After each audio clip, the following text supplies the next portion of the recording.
just like New World. I don't know. I mean, people have played WoW for years. I mean, yeah, like what the fuck? Yeah, they played WoW for years, so I don't know. I think it's fine. I think it's the implementation of it is bad. New World is boring on release, though. Yeah, New World. By the way, New World's implementation of like the tank healer DPS meta is like kind of bad. Yep. Healing is I terrible in New World. Nope. Anyway, let's look at the rest of it. Conflict and settlement, so that's basically it. Fitting into your life. We know there are sweaty raiders out there who will be excited to invest hundreds of hours in the Ghost. Awesome. You have plenty of things to do, including making new characters, discovering new blue shards with different in-game changing rules, and of course raiding. We know others of you like to play lots with amazing games, lots of other amazing games in addition to Ghost. Our story unfolds in chapters, so when you finish a chapter, that's a great time to take a break, and no, you won't get left behind when the new chapter comes out. So, a game where people are supposed to come back and forth into. God damn I wonder it. how it's going to be monetized. Like, I also think, like, this art right here, this is really cool, man. This looks badass. Here's my problem. WoW did something very right, but we didn't realize what that something was. I think that you can look at what it was and then kind of have an idea, right? Yeah, I don't know what else to say. I mean, shit.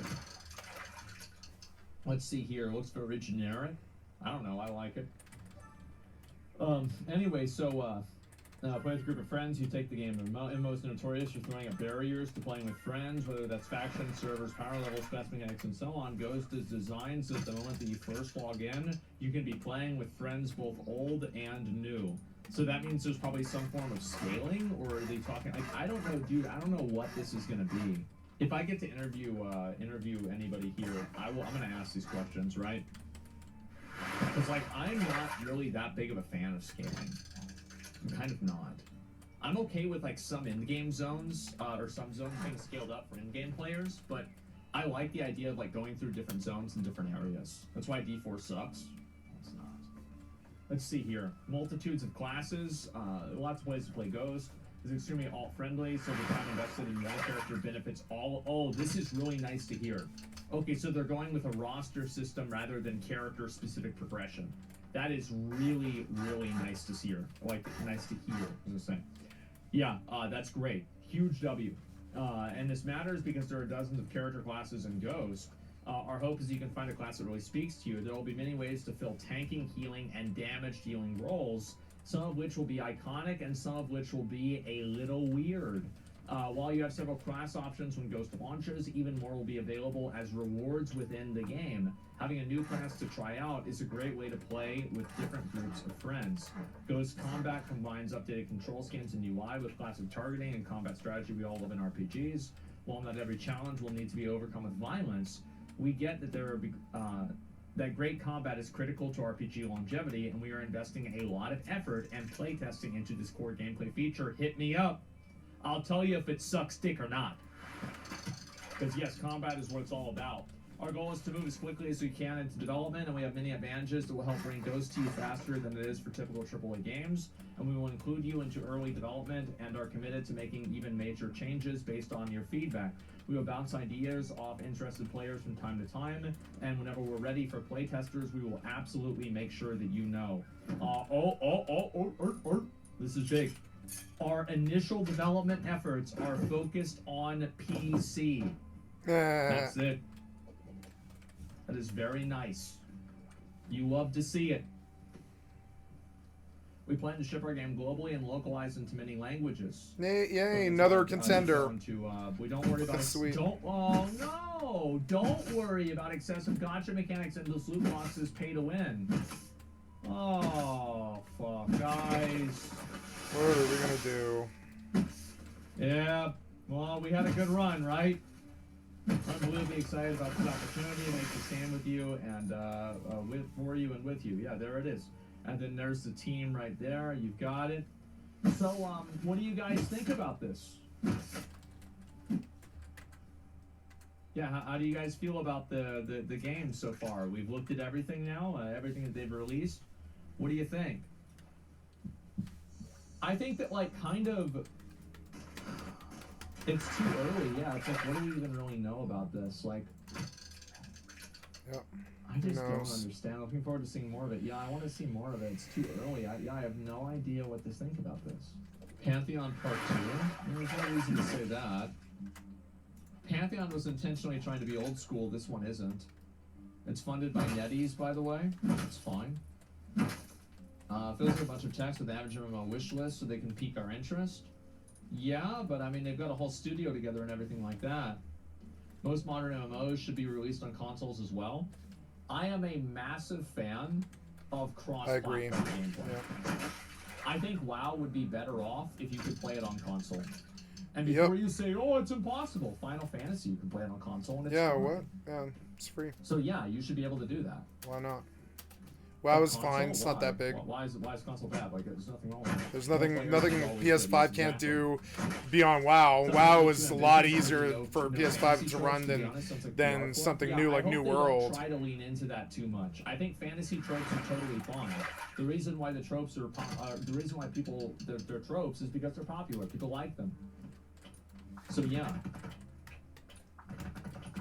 Bro, you always shit on consoles? Yeah, I do. I mean, console players are an inferior species of human beings, but they're still human beings who deserve to play video games.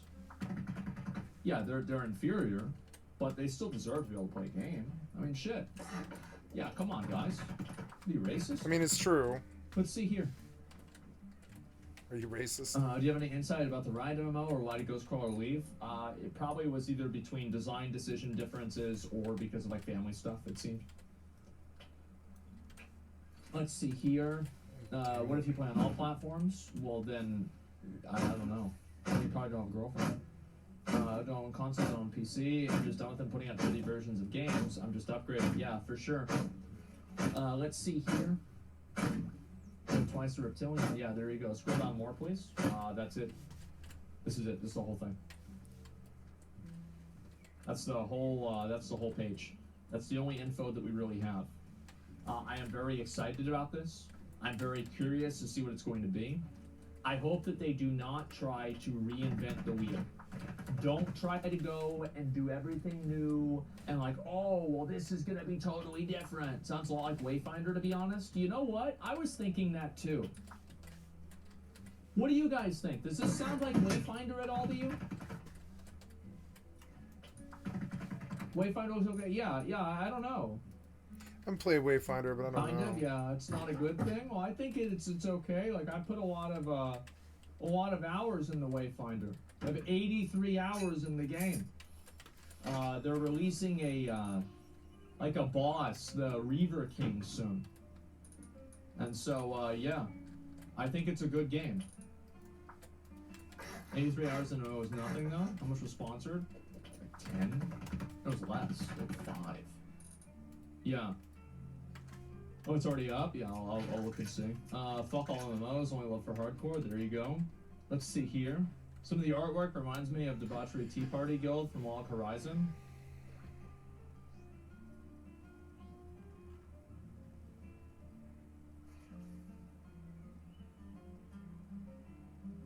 Yeah, I could see that. I mean, in like an abstract way. I mean, not a lot, but I can see what you're saying. Sure. Let's see here. Same vibe, yeah. Let's see, Log Horizon's based off of Earth. Yes, it is. The mobile game just dropped. Oh boy. This Sword Art Online, given the floating islands, I'm scared a bit too many of small hub instances and aren't big or MMO-like. Yeah, I think so too. I'm concerned about that as well. I personally hate New World's combat as a weapon class system. Oh, come on. I think that they should go with tab targeting. I'm gonna say it. I think that you should go with tab. Okay, so this is. I'm gonna give an extended explanation of why I think it's a good idea. So, this is what I think should happen. I think that you should have auto attacks and basic attacks be on a tab targeting where you can lock onto an enemy, but your skill shots and the attacks that you actually need to that do a lot of damage, they need to be aimed directly. kind of like a really good example of this is like, you know, like in WoW, how mages have that arcane orb that they can shoot out? That's basically what I mean. Or, you know what another great example of this is? Shockwave in WoW. Just Shockwave, right? Like the Warrior Shockwave. You aim it, and it hits. And if it hits 3 people, it goes down in cooldown in Wrath. I think actually it's like that in retail now too. Yeah. Lost Ark in general, yes. But you should be able to have your auto attack, because I think games do need auto attacks. Because auto attacks helps the gap between bad players and good players be smaller. And you, like, MMOs are not meant for professional players. These are meant for generally casual players that are not super fast, like hyperactive. You know, that's something like Elden Ring. Those are the solo challenges in the game, but the base combat shouldn't be built around that. And so also, there is an exception to this. PvP. I think in PvP, I really, really like how an archer or a mage plays in New World PvP. And I think that you should have to aim every spell and every attack. But I think that obviously they should do way more damage. But that's only in PvP. No? You guys don't like that? That's why they're dog shit in PvP? I don't know, I think they're a higher skill cap. I mean, maybe you could have it to where, like, you could have a separate option. Maybe something like this, right? How would you guys feel about if there was an option to take away the targeting, but it would make the auto attacks do way more damage in PvP? Yeah. Why can't you just have both? I don't know. I feel like you could just have both, right? I mean, fuck. No, just make one? I don't know. I mean, I like a stance. I think it's silly. I don't think so at all. Mobile games out? Oh boy. Too inconsistent? It should be the same. Only crit by aiming. Oh, that's interesting. I like that. Yeah, that's very cool. Only crit by aiming. Well, anyway, I'm not sure really what would work in general, but I do think that you should have some form of tab targeting no matter what.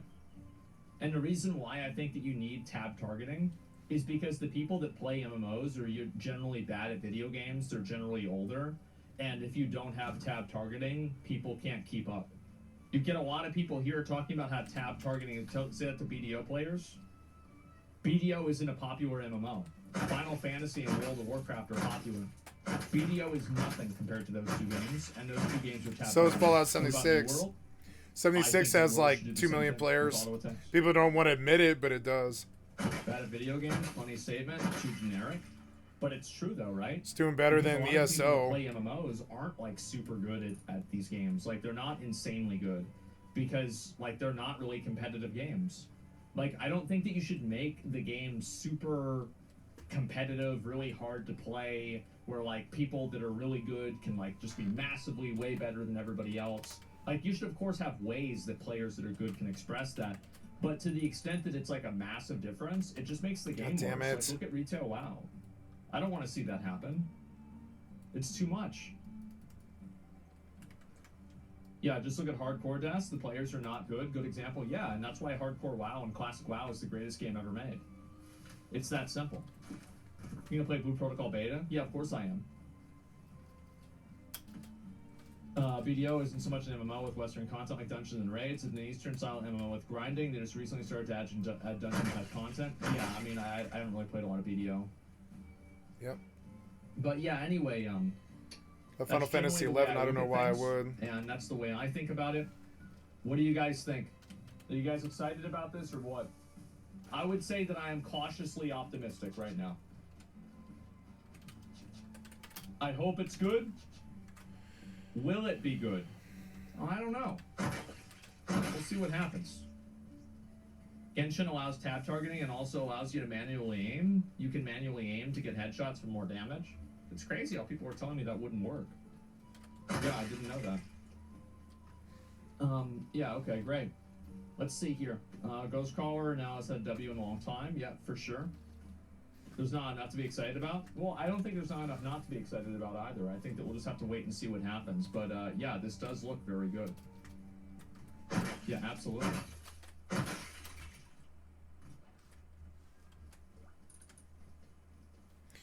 Okay, what next?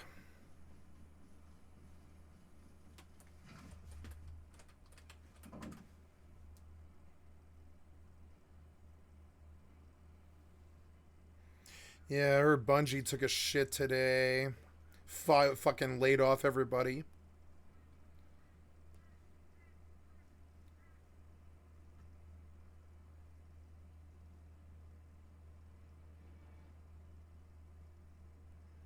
It's weird.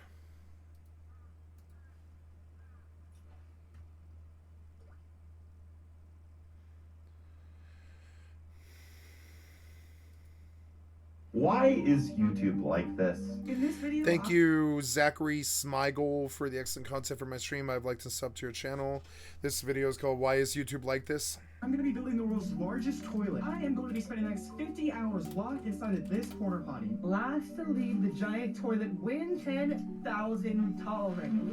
And by this, I mean overly sensationalized, insanely over the top, highly edited, and fake. My crazy ex-girlfriend has ruined my life. I'm going to fake being pregnant with this belly. I'm going to fake my own death. I spent over $100,000 this week to have 100 of these girls here. I mean, is it just me, or does most content on this platform feel dystopian, artificial, and soulless? What was at one time a place to post fun videos with your friends is now a place for corporations to market their brand, people to generate passive income, and creators to do, well, whatever this is. And this isn't all bad, but if I'm being honest, the worst parts about all of these things really stand out and create a nauseating experience for the average user. But something recently has changed, and maybe you've noticed it too. Authenticity on YouTube is rising again. Now, instead of clicking the overly sensational videos, I find myself clicking videos that are more simple, intimate, and honestly, more human. But why?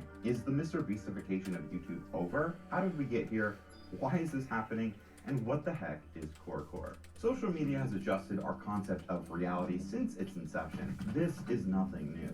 Take, for example, Instagram and edited photos. I still remember when Instagram hit the mainstream and everyone started adding filters to their photos. There has always been a level of fakeness to social media since the beginning, but at what point is it too much? Many celebrities, including the Kardashians, for example, have been criticized in the past for highly editing their photos in magazines or on social media, but many creators on YouTube do this too. In fact, the most popular creator on the platform has mastered this. Mr. Beast, the grand master of grabbing your attention, has a knack for crafting thumbnails that make your eyeballs pop out of your head. His expression has become so iconic, it's been replicated across the platform. Mr. Beast has a whole team designed to edit his pictures to make the most enticing thumbnail possible. Editing faces, editing backgrounds, sometimes completely warping reality. And I'm not criticizing Mr. Beast, I get it. We've all done it. I've done it. I'm just here to point out the irony. We were so quick to criticize people for editing their acne out of photos 15 years ago, but now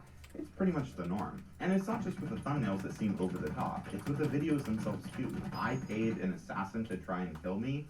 I spend 50 hours buried alive. What's next? I ate only gas station food for 30 days?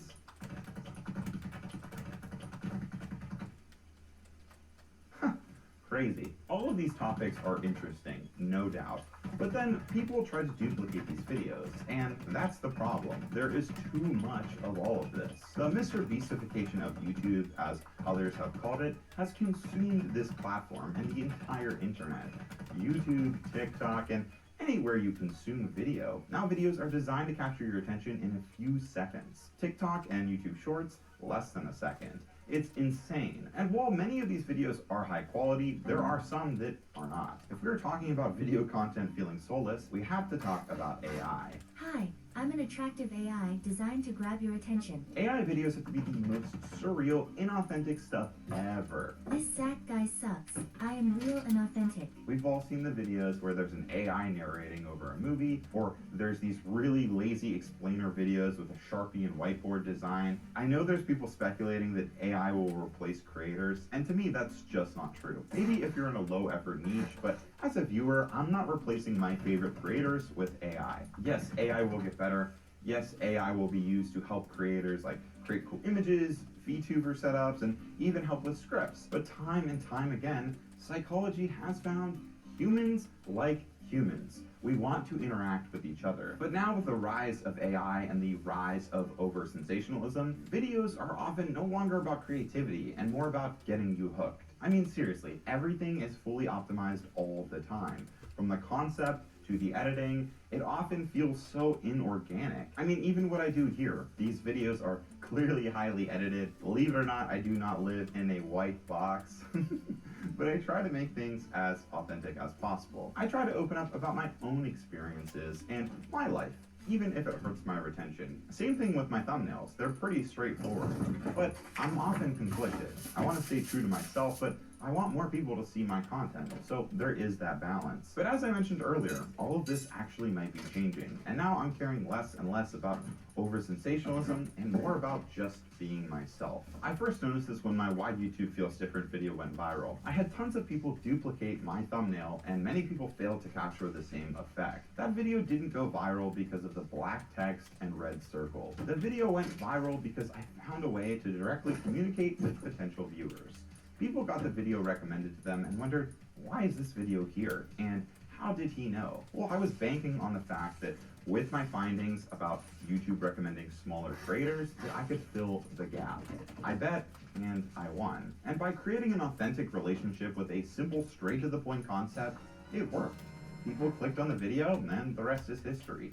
Nothing was over-sensationalized because it didn't need to be. On October 11th, Jay Alto, another content creator, tweeted something that really stuck out to me, where he labeled the eras of YouTube. And some fella commented under the post saying that the next era might be the authenticity era.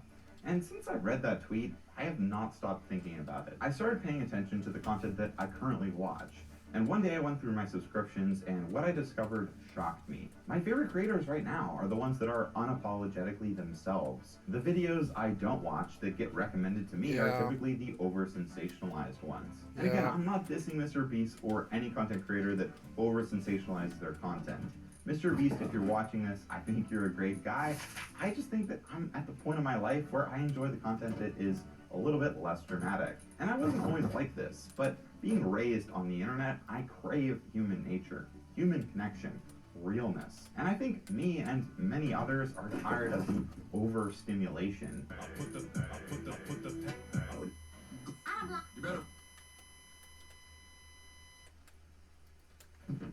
That's where corecore comes into play. If you don't know what corecore is, Wikipedia calls corecore an internet aesthetic, an artistic movement aiming to capture post-2020 sensibilities. On TikTok, corecore is a style of video editing that puts together seemingly random clips from various sources for the purpose of social commentary. At first glance, it might seem like a meaningless compilation of clips, but hear me out. Corecore has more depth than it may appear. Corecore is a way for creators to communicate and be authentic, often when they don't know how or have the means to be.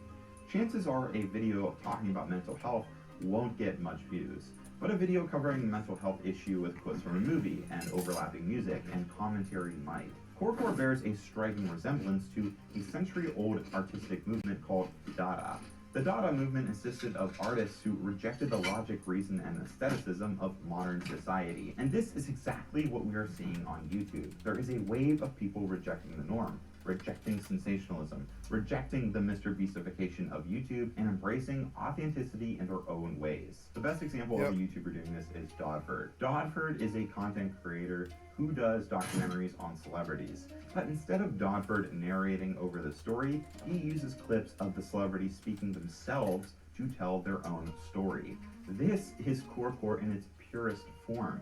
Nothing is more authentic than having the actual person themselves tell their own story. There is something so intimate about these videos. It's like Jim Carrey is giving you life advice, or Adam Sandler is in the room with you. It's something that no one has ever done before. If Dodford continues to create content like this, he'll become one of the largest creators on the platform. I have no doubt about that. All while rejecting sensationalism and embracing corecore. Another recent I like example those. I've seen of a them. creator just being purely authentic is Sam Solik.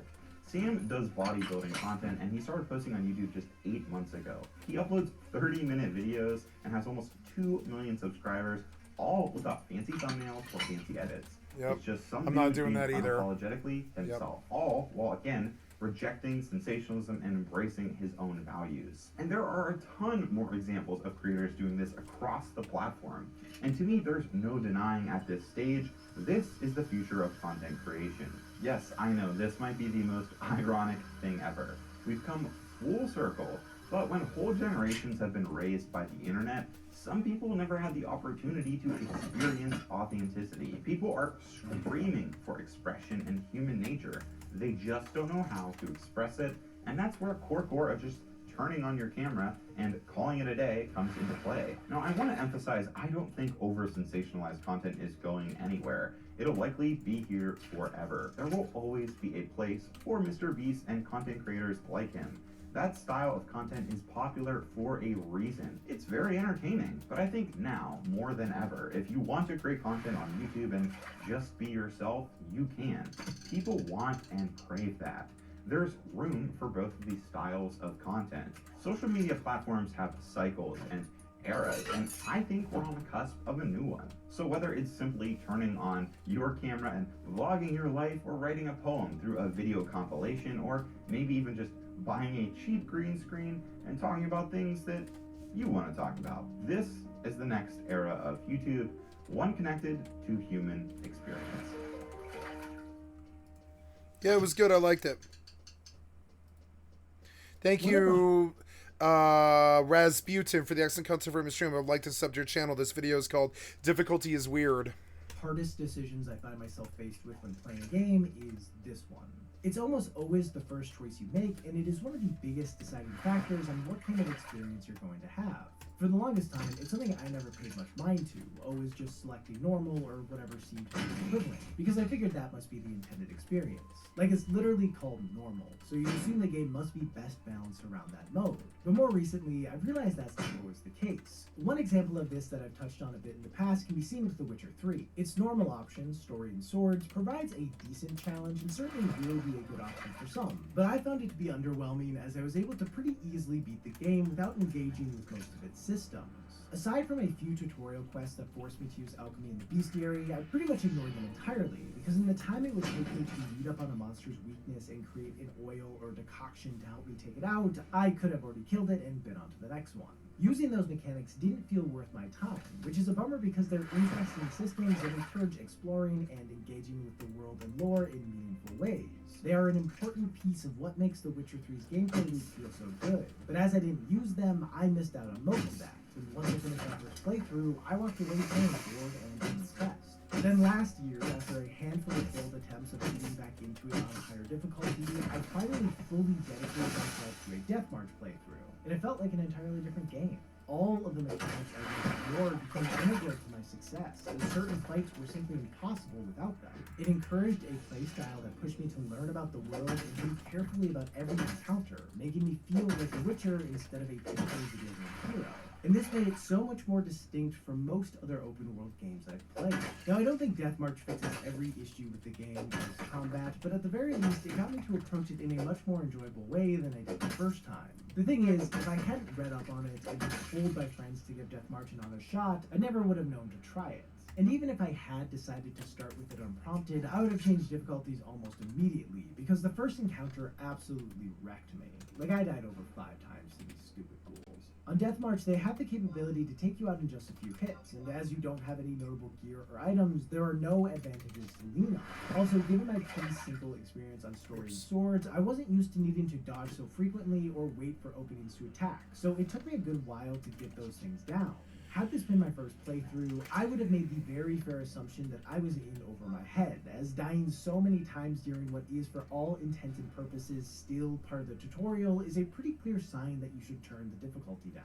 But in reality, Death March isn't nearly as punishing as this first encounter makes it out to be. To be honest, I struggled more with this fight than any other I came across throughout my 100+ hour playthrough, and the only thing that killed me more than these ghouls was gravity. My whole experience with The Witcher 3 illustrates one of the bigger issues that comes from having difficulty options. If players don't pick the right one, it can turn a game they would have otherwise really loved into one that never manages to impress them. And it all starts with having to make a guess of which setting will be right for them. If it were just about players having to assess their skill level in any given genre, that'd be hard enough. But they also have to contend with the fact that every title is balanced differently. and a hard mode in one game is not the same as a hard mode in another. Honestly, when it comes to The Witcher 3, I still don't know if the reason I like Deathmark so much is because I'm an above average player, or because CD Projekt Red did a bad job of picking out what their default mode should be. When playing something new, the only thing I can really base my decision off of is what difficulty level I went with for other games. And even though it might get me close a lot of the time, it obviously is a flawed way to do it because it is using irrelevant information. It takes actually playing something to have any real idea, but as I already pointed out with the ghouls, even that can be misleading. An early lull or spike of difficulty can give an inaccurate depiction of what a setting will be like to play long term. The logical solution to this problem is to just switch difficulties throughout the playthrough. When things start to feel mindless, bump it up, and when it seems like you're constantly bashing your head against the wall, turn it down. But I find that this is easier said than done. For instance, I like the feeling I get when overcoming challenging games. So when I run into an obstacle that seems out of my league, a part of me always wants to figure out how to get past it. Even though I don't think I should feel this way, lowering the difficulty seems like a sort of failure. It's me giving up on the chance to enjoy the sweet satisfaction of getting good. There are times where it's obvious. Wow. What happened there? No. Wow. How did you? Okay. Keep trying regardless of how frustrating it gets. Putting this much effort into conquering a challenge. There, I got certainly one. can pay Fucking off. finally. But with subtitles, it really only serves to hurt its general vibe and pacing. Like playing The Last of Us on the highest difficulty has its merits, but for many it will lead to getting torn apart by clickers so many times that they'll forget what Joel and Ellie are even trying to do. Getting through these encounters will probably feel satisfying to a degree, but it will come at the cost of the game's story, which I'd argue is a much more important aspect, especially during a first playthrough. As for turning the difficulty Incoming up, I'm emote. often resistant to do this as well because I never know what's coming up ahead. If I bump it up and then the next area is far more challenging, I might have to turn it back down again, which would feel kind of bad. Furthermore, I worry that jumping between difficulties might undermine certain moments. If a section feels especially easy or hard, there very well could be an intended and important reason for that. A pretty famous example of this sort of thing can be seen with God of War 2018 when Kratos is preparing to go to Helheim. In order to weather the conditions of the realm of the dead, he has to retrieve the Blades of Chaos, weapons from his past that he hoped to keep buried. On the way to get them, he's confronted by a group of Hellwalkers, all of whom are resistant to the icy nature of the Leviathan axe, essentially forcing the player to use Kratos' fists and shield to take them out. This leads to a pretty grueling and demanding fight, where the weapon you've come to rely on is useless. Then after getting the Blades of Chaos, Kratos is attacked by another group of Hellwalkers, and all the tension and frustration that was built up from the previous fight is immediately unleashed as Kratos slices through them with ease, demonstrating a clear increase to his power that thematically aligns with the narrative. But if you were to lower the difficulty to get through the first fight more easily and raise it during the second so it would be more of a challenge, this sequence wouldn't be nearly as effective. Admittedly, it is unlikely that someone will change the difficulty during this section as it isn't long enough to cause so much Oh, the frustration server that went you'll need down. to switch. Oh, okay. But just knowing that games do this sort of thing always makes me wonder if I'm in the middle of a sequence that will soon have a big payoff or playing on the wrong difficulty. Even if I didn't let these mind games get in my way, changing from one difficulty to the next doesn't even guarantee that it will balance things perfectly, as there are so many different aspects of a game that can affect how easy or hard it is, and in a lot of cases, changing the difficulty... 31K! So if you're playing I an made quite a bit of action-adventure money game just and now. you feel like It the was puzzles worth are it. the exact right amount of challenge, but the combat seems trivial, changing it to how it may address your issues with fights, but it might come at the cost of the puzzles becoming It's good. frustrating. Sickly looking The best way to fish. solve this huh? problem is by making the difficulty settings of a game highly customizable. When players are able to adjust specific aspects like how aggressive enemies are, or how much time they have to solve a puzzle, or the amount of experience they get from winning a fight, it makes it possible for any given player to balance the game in a way that is just right for them. At least that's how it works in theory, but I found that in practice... I it's just much capped more 75. I do appreciate the idea of being given full control over my experience, but more often than not, having these options quickly becomes overwhelming. Because when playing a game for the first time, I have no idea what You can't take me any higher. Victory Frankly, for I probably Sylvanas. wouldn't fully know Damn on a it. second playthrough either. More options may give players the capability to perfectly balance the difficulty of the game, but that doesn't mean they have the know-how to actually do it. Now, if there are just a few options to pick from, it probably won't be that tough to figure out what to adjust. But the fewer options there are, the more likely it'll be to run into the same issues as games maps that don't have any customization.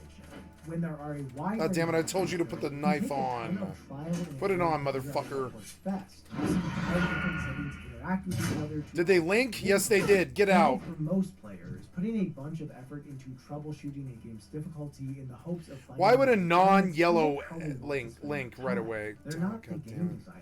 They don't have a good grasp of how any small change may impact their long-term enjoyment. Also, constantly modifying various aspects of a title to see what works best can create a Guess I've gotta go to experience, Undercity. so that might make it harder to get into or appreciate a title. At the end of the day, most people I have just stuff want to sell play video anyways, games so. without having to think about it. To clarify, I'm not trying to advocate that games should never include this kind of customization. Honestly, I really do like the idea of it, and I Rest imagine your there weary are bones plenty for a of players spell. out there who get a lot of value from being able to make these small, specific adjustments. However, I've learned that I don't enjoy the process of Goodbye. which typically leads to me ignoring them, but still always wondering if I can make things better. In general, it's kind of nice when I am not solely in charge of the decision, when the game gives some sort of feedback of what is right for me. One approach The server like went this down, really that puts the sucks. player through some type of measurable Some test kind of in problem. order to judge their skill. The first time I ever experienced something like this was in Call of Duty 4 Modern Warfare. The intro puts the player through a typical tutorial assault course, and the recommended difficulty is determined by how quickly they clear it. This seems like a great approach, as instead of making the player judge how good they are, the game itself takes a sample of their gameplay and tells them how prepared they will be for the challenges in store. Of course, while this is an intriguing approach, it doesn't mean that it comes with no issues or uncertainties. For instance, judging someone on how good they are at a game when they're first getting the hang of it isn't the best sample of their actual skill. If a player runs through the course once while still figuring out the basics and doesn't give it another try, there's a chance they'll be recommended too low of a difficulty. On the other hand, if a player does what I did the first time I played COD 4 and stubbornly grind the course over and over again until they practically memorized it and can do it fast enough to be recommended veteran, then they will almost certainly be setting themselves up for failure, as doing that doesn't actually make them good at the game. It just makes them good at that very specific challenge. The tutorial does test the player's reaction time and how well they can position themselves, but it doesn't account for other important aspects like their decision making or ability to avoid taking damage. It is What are just you one looking small for? piece of what makes a player good at the game. And this sort of Which approach becomes profession? even more questionable when looking at titles that don't rely Fancy on yourself a precision or chef? quick reflexes. Head to the and Undercity shooters. south of town Take for The your Witcher 2 training. Enhanced You can Edition, catch which the came out a elevators little heading under down a at the year back after of the base game ruins and of added a Londero. tutorial that has Geralt Talk to one fighting of those in an arena lumbering against various Undercity enemies and guardians monsters. for At further the end of it, the assistance player once is you put up against arrive. a handful of foes that get increasingly more powerful, and the more enemies they are able to kill, the higher the recommended difficulty will be. However, the arena is not really representative of how players will normally approach combat, as it mostly ignores the whole preparation aspect of the game. Also, the tutorial has no way of assessing the way in which the player kills or dies the various enemies, which can lead to a bad recommendation. Generally, a player with a fair bit of skill is more likely to take risks, and even though they may have a grasp over the combat, as they are playing more aggressively, there is a higher chance of them making a small mistake that costs them their life. Whereas someone with less skill who plays as cautiously as possible could theoretically take out each of the enemies if they have enough patience. And due to how The Witcher 2 recommends difficulty, both players would be given settings that don't make sense for them. This can have a ton of consequences, one of the most notable being that it might condition the less skilled player to approach every encounter as conservatively as possible, which isn't how the game was really designed to be played. Of course, all these titles do still give players the option to pick whatever difficulty they want, but it's hard to go against what a game recommends, as you'd assume it has a better idea about things than you do. Even though this approach is cool, it clearly is not the most effective way to determine player skill, and I think the fact that more games don't use it is proof of that. The reality is, with most titles, there just isn't a good way to measure a player's skill quickly. Frankly, one of the most important things a player can have is game knowledge, which is a hard thing to test for, especially in a tutorial. And that's why assessing a player's skill for a longer amount of time and further into a game leads to better results. The way this is typically done is by dynamically shifting the difficulty based on how well or poorly the player is doing. Most games have this to a degree, although we don't always think of it as a difficulty modifier. For example, a lot of titles will drop more health or ammo when you're low on one or the other. While it's Yes, easy to just 3 see more this K. as consent Fuck and not yes. something tied to difficulty, if a player is constantly out of ammo, there's a good chance it's partially because they are inaccurate with their shots. And if they're always low on health, it most likely means they're taking hits they don't need to.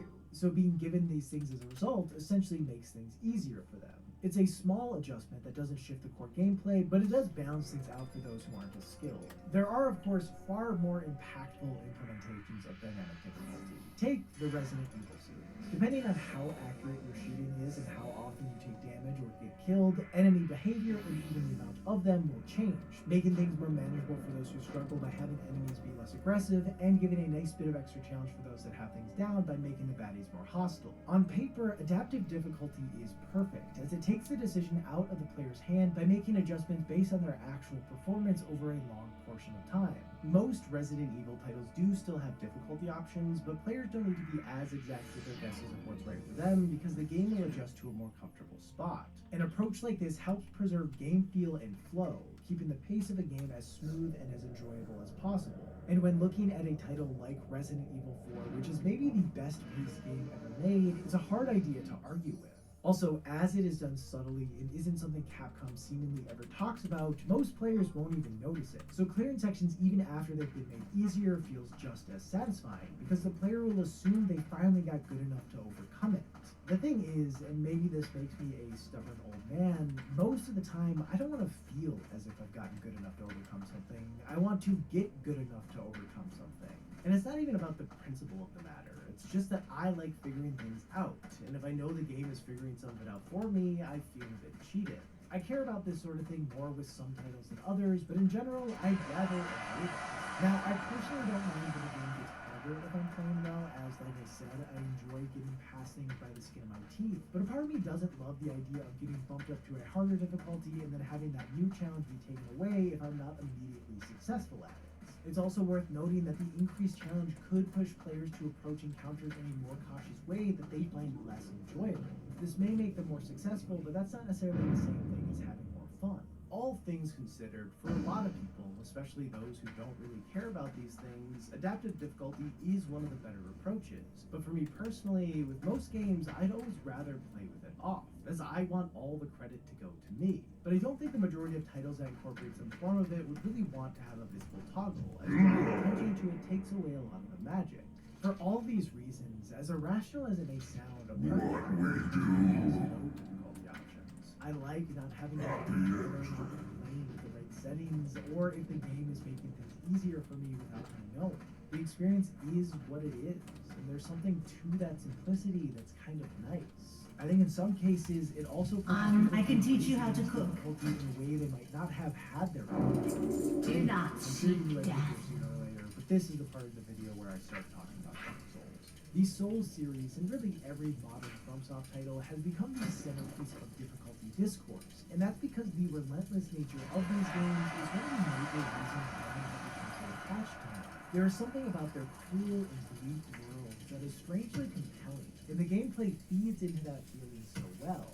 They present so many challenges that take a ton of effort to overcome, so getting to the point where you are able to overcome them feels incredible. With most titles, the gap between having and not having a great grasp of the core gameplay is going to be noticeable, but more often than not, people in either camp will still be able to progress. But with Dark Souls, that is not the case. That gap makes all the difference in the world, and while there are multiple approaches of how to close it, at one point or another, the player has to figure out how to do it.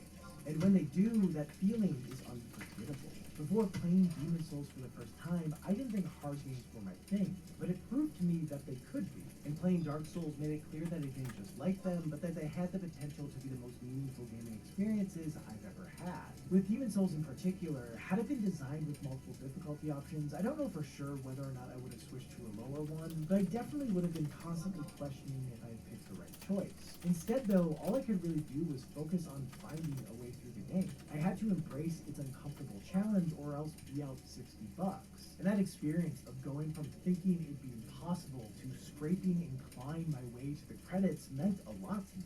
And I know this is not a unique occurrence. Almost everyone I've talked to about these titles who's fallen in love with them has gone through something similar, and a lot of the time, what they got out of it transcended the game itself. From helping people cope with depression and anxiety to teaching them that even when something seems impossible, it can still be overcome, these games have grown to mean so much more to people than just a way to spend their spare time. While it isn't the only factor, the unwieldy nature of these titles is a big reason why people love them so much. and having a single set difficulty is part of what makes that possible. Of course, the Cooking is a lifelong pursuit, and I see we share the same passion. Fit within in order to stand out and enjoying the gameplay. As nice as it is to not spend time thinking about whether you chose the right setting or not, the trade-off Embrace is the chance shadow. of questioning whether you are the right player. Speak quickly. When a title has a set difficulty that's on the more punishing side of things, by design, it will be less approachable than a game that has options. Trust Some players no just one. won't have the skill it takes to get through it. And that idea is daunting and can make it hard to want to engage with them in the first place. With that said, when it comes to a lot of titles that fall into this camp, like Dark Souls and pretty much everything else FromSoft has put out in the past 15 years, the skill needed in order to play and enjoy them isn't nearly as high as the reputation makes it out to be. Many people do choose to play them in a way that requires high skill and proficiency, but aside from arguably Sekiro, FromSoft has always designed their games in a way that gives many different options to players so they aren't stuck with Server went down. well suited for their skill set. It's just that these are chosen through the gameplay instead of an options menu. Looking at Dark Souls specifically, you don't need to just tackle it with a sword. There are solid ranged options as well as a ton of powerful spells, both of which allow players to keep distance from enemies while still being able to do damage. Most likely, neither will fully replace the need to engage in melee combat, but using them will make it less frequent, letting the player stay out of harm's way more often. Using these mechanics doesn't make the game unchallenging, but as 35,666. precision that fighting an enemy It's pretty good. does, they do make it possible for players that I can don't have buy a quick reaction skill set my to necklace now, success. finally. The most useful mechanic to help players Get a few more overcome charms, the maybe challenge, anything though, else. is the summoning Something else, system, which charisma. allows them to fight alongside NPCs or even other players. I wanna buy the power bow and the beetle ring. Bosses, but the vast majority of the time, that Hey, look, it's $8 grand. outweighing the benefit that comes Nice. from having a partner. Playing with a summon fundamentally changes the dynamics of every encounter. It becomes less about fully learning a boss's moveset and more about capitalizing on the moments that their focus is on the other person. This doesn't lead to fights being mindless, but it does make it easier to find an opening to attack. NPC summons are available for many of the bosses, and player summons can be placed at pretty much any of them. So with enough luck, there will be an option to bring in some help. In general, I find this approach to be pretty cool, as it pushes players to discover what mechanics are best suited for them. Getting stuck is an opportunity for the player to assess all of the options at their disposal and utilize whatever ones will help them move forward. Or at least that's how it's supposed to work. But in reality, it isn't nearly that clean. Dark Souls doesn't do a whole lot to explain anything really, so for a first-time player it can be unclear how to engage with systems like magic and especially summoning. Neither is super complicated, and the game does do a handful of things to try to get players to stumble across how both work, but this approach makes them easy to I need a overlook monster and miss, Signa. causing new players to be Pretty far bad. more likely to default to simpler options like melee. For many, the way they'll learn how these things work is Maybe I should go by there looking up, next. which I don't think is entirely How- a bad what level thing, is as Humaju the sharing Torrent? I knowledge can't helps build remember. community, and that has no doubt played a big role in Dark Souls growing such a strong one, but also it can be frustrating when mechanics that would benefit a player immensely either take a bit of luck or an external source to figure out. Also, as far as summoning goes, it relies on having humanity, which is a relatively scarce resource. Oh, he's So, only as it 16 to works out, 17. They no longer can get assistance until they find more. Mix this with Mendicants the are necessity of being 18. form, and it creates a bunch of hoops struggling players need to jump through. I to should get sit back to there the game. and some of those compete hoops for a just wh- aren't for a little very while. fun. Like, in order to be able to use summons consistently, struggling players will probably need to farm humanity, which sucks because I don't know, doing there's- stupid oh yeah, routes there's over bees, and there's over all kinds of again is not bees. compelling gameplay, but a decent amount of people will feel incentivized to do it anyway. And this is a major problem that comes from using. Yeah, we'll buy my new neck and we'll work on incentivizing Monster using Signa potential next. Mechanics. It can instead lead to unfortunate player behavior. When I think back to my first experience with Demon Souls, as much as I find myself romanticizing it now, I didn't really find the moment-to-moment gameplay to be all that fun. Oh, I also never got need good at a fighting, really and I had badly. so I need many a friends that I like rarely more than even anything had else, the a option spike to use necklace. summons. That's gonna be So to get expensive. through the game, I did stuff like this and this. That's almost worth more and than this. the. No, I need the same group I of need the enemies for far beast. too long so that I could whistle. get souls to level up and buy I need as both many of 'em. arrows as I could afford in order to cheese bosses. This isn't an invalid way to play Demon Souls, Dark Souls, or any of the others, but as someone who has now beaten pretty much everything FromSoft has recently put out, I do think it is the least enjoyable approach. However, for some players it will feel like the only approach, and depending on their skill, it might be. While I do like the Dark Souls design philosophy of presenting all players with the same challenge and giving them a wealth of gameplay options so they can find what works best for them, it does have the potential to create a disconnect between how a player wants to play and how they need to play.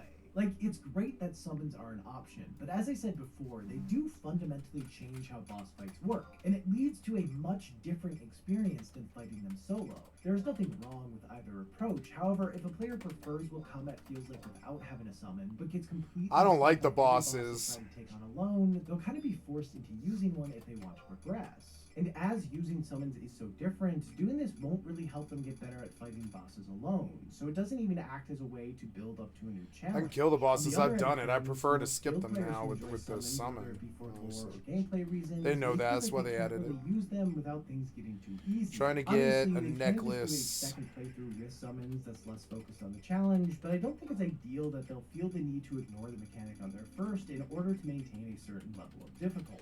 In FromSoft's Spike pursuit of necklace having everyone is face $7 the grand. There's no way I challenge, can't players afford. are Like, there's no way I pushed can't forward afford or this. I'll away from have to set buy mechanics, it. largely because of its skill and placement. Depending on what group Nice, you're that's an going to, upgrade. they'll But have I mean, completely different I shouldn't have experiences bought that it don't really really because I resonate also have to in buy a the burb whistle. way. I don't think this is inherently a bad thing. For many players, this approach will The get beast them to whistle's engage with coming. the It'll gameplay be. that's best suited Oh for god, them. why But is the for search others, it will failing? make them feel like they're only Oh wait, left wow. with The beast bad whistle's only options. 1,000. Some I'll players take it just don't now. have the skill to beat bosses alone without putting in far more time than the Bit vast 2, majority of charisma people. So it makes a lot 2. of sense to me why someone in that position would want there to be The multiple bird whistle's difficulties. superior. If they could It's drop 20 down to a grand. lower setting I'll and take among it. other things, have them deal more damage and take less of it, they'd be able to overcome bosses in a time frame that more closely resembles what it takes for the average player while still experiencing the core gameplay of solo combat. And technically, this is something people can do in Dark Souls. It just requires grinding, a solution that comes at the cost of the core gameplay loop, turning into a tedious 24. waste of time. I know some people will say that these kinds of games just aren't for these 25. kinds of players, but I don't think it's that simple. Wow. Not being good Are at you something fucking doesn't mean you can't serious? love it. Feeling skilled out I of the can't game believe door this. has to be frustrating, especially because there is so much more to these titles than them just being Are you hard. fucking And honestly, serious? This is something FromSoft seems to be very conscious of. Okay, based on never how mind. they've I'll done just the wait. games I'm not they've paying made more over than the that, no. years. This is best seen with Elden Ring, which pretty effectively addresses some of the pain points that are common for less experienced players. And in typical FromSoft fashion, they Wow. even managed to do it without including. So I guess I additional spend some time difficulties. now in Progress on Gideus. the main quest which is gated fine. by a series of extremely difficult bosses. Oh, I need to look at The first axes, and yeah. arguably But maybe this is good. harshest Maybe I can get is a Mark. new axe. Trying to take any of them on without being properly new shield, prepared maybe. will most likely lead to failure. So players are incentivized to explore the lands between. So that is an upgrade for not that much. I'll take 12 out. I'll take 12.8, yeah. Of the mandatory bosses. The difficulty pushes them to engage with Yep. the open world, which is great, as it's Elden Ring's most interesting aspect. There It's an are upgrade, so many definitely. things to do, and many of them are manageable. And we'll take a look at, and we'll sell this axe. Or no, wait, this is my level 16 axe. No, it's level 20. Yeah. Oh no, I need this platoon axe though. I need it. I need it for BCNM. Yeah. So. And this is a much But it can go away. solution than grinding the same group of enemies over and over again. For those who struggle with these games but don't enjoy using summons, this gives them a way to still play on their own without spending time doing repetitive activities. Yep. As for summons, Elden Ring adjusted how they work to make them far more reliable. NPC summons don't require the use of an item, so using them is always an option. Player summons are still tied to one, but it's so easy. Maybe to I'll look get at that belts. it's really a barrier. And of course, Spirit Ashes can be used pretty much on every boss, and they Well, offer back a wide and range of companions to legs. choose from that can help with various challenges. They also can be upgraded, making them a very powerful part in the player's arsenal. All of this not only expands the skill window significantly, but it also gives players more viable and interesting ways to handle the challenge. Now, as much as I wish I could say that this is the perfect approach, unfortunately it does create some issues. Uncovering the secrets of the lands between was my favorite part of the game, so I wanted to do a ton of it. But as There, the experimental Jester's left Cape. from my This is the character's next strength, that time that I resulted get in me anything getting good. over-leveled quickly. Enemies and bosses don't scale as you level up, which can make a lot of them become trivial. For the middle chunk of the game, I found everything I came across to be pretty Nomads easy. is going I was able to for muscle through boss fights 38. on my first try without having to learn how they work or even really be cautious. This put me in a spot where I felt like I had to choose between exploring and having things feel challenging, which was a bummer, as those are my two favorite things about the game. One of my friends ran into So a Travelers tree is the and only actually thing that's really decided to viable. stop For me, it's upgrading even his more weapons so expensive. that things wouldn't get too easy. I thought about doing the same, but I ended up not, as I like the Maybe I feeling should go of the Camp character Spook. progressing. See number But I don't know. Look, Chalice is selling all of them. What the choosing to fuck, opt out man? of certain upgrades would cause exploring to be a little pointless. While I wish I could explore stuff for the sake of exploring, I am very extrinsically motivated, so it just didn't seem like a good option. Also, trying to balance the difficulty by only upgrading things to a certain point starts to feel a lot like games with tons of difficulty options that can be adjusted. And just like with that, how am I supposed to know what the right balance will be? I know some people will say do whatever is the most fun, but I have no idea how to figure that out without spending a bunch of time testing stuff, and that's not what I wanted to do. Elden Ring is a much smoother experience than FromSoft's previous titles, but it still runs into the same issue that pretty much every game with a single set difficulty does, of players needing to moderate what systems they engage with if they want to have things be a proper challenge. And that's especially a bummer when one of those systems is the best part of the game. So, what? Would adding difficulty options be a way to fix these issues? And I mean, yeah, they would fix a lot of them, but then there would be new ones that would be solved by not having difficulty options. The reality is, it's all kind of bad. There are problems with every approach, and it is unlikely that a game will ever feel perfectly balanced. Of course, in a lot of instances, it will be close enough. I do want to make it clear that the challenge of finding the perfect way to balance difficulty in video games is not an epidemic or anything that severe, but it is a problem that lacks an ideal solution. And frankly, there is so much more to it than what I've covered here. This whole video looks at balance from the perspective of players wanting a challenge that feels suited for their skill level. But in reality, that's not what everyone wants. Some people love the power fantasy of decimating everything they come in contact with, and others like feeling powerless and whether or not what they do will help them succeed. Or at least I assume they do, otherwise I don't know why anyone would still be playing League. And on that note, there's a ton to be said about how to balance the difficulty of multiplayer games. Oh, the Because for market someone here to is win, shit. A different person has to lose. This is server made is more dead. complicated by the fact that an evenly balanced lobby is not necessarily a fun lobby, as it can lead to a playstyle that is overly sweaty and disincentivizes doing anything outside. Wait, the meta. my other The server was alternative better. means a certain chunk of players will just always lose. So who should be prioritized? Additionally, it's important to consider how accessibility fits in, as even though it's different from difficulty and the two should not be conflated, there is overlap between them. The goal of accessibility options is to address specific issues and barriers that exist for different disabled players, and in some cases that involves including settings that impact difficulty. So developers also have to consider how best to implement these features so that they are actually effective tools for those who need them. Ultimately, there are so many things to consider when balancing a game, and there will always be some downside to whatever choice is made. There are just too many of us and we're too different for there to even be a chance. With that said, I think one of the best things developers can do is to make it clear to players what the intended experience is supposed to feel like. When they communicate their intentions, explain how different settings will impact the Gotta go to the bathroom, guys. I'll be right back. Oh, look, my light leather sold right away. Fuck yeah. A long way with helping players figure out Kinda what needed makes it. sense for them. This is easier said than done for certain titles, as some games have pretty flexible intended experiences. But even then, the more the player knows, the easier it will be for them to choose what to go with. Personally, my favorite approach is when a game presents itself as having a single set difficulty, but whether it be through an assist mode or the accessibility options, also offers ways to... Oh, I have to wait an hour, that's right. This approach makes it clear what the experience is supposed to be and challenges players of all skill levels to engage with it, but it gives people the ability to choose how they want to play if something is just a bit off for them. When presented in this way, players will be less likely to use it on a whim and largely only turn to it when they lose altogether. Of course, this approach has problems too. Like I said, they all do. It's impossible for things to not be a bit messy. Life is unbalanced, and so there will always be flaws with the difficulty of a game, and unfortunately, that will get in the way of us being able to enjoy them at times. All we can really do is gravitate towards the approaches that bother us the least. Trust no one. Too annoying gets in our way. No, this server's dead. And it's the wrong faction for Why me. does your mic sound so bad? Why do you care?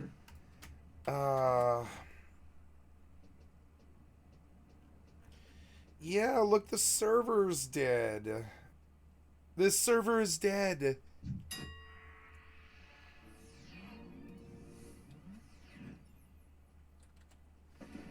Wow, it's a trip. I didn't really realize it till I was here.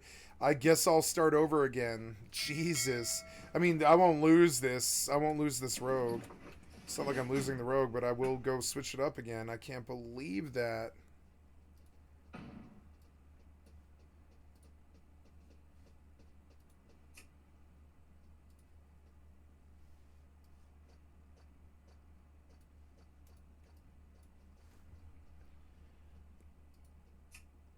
Oh.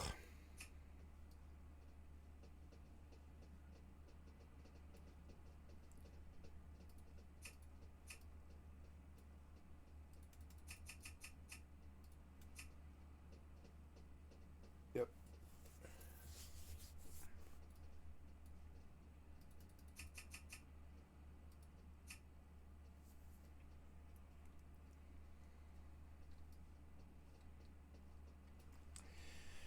Okay, for the fourth time, we start the same zone again. Try again.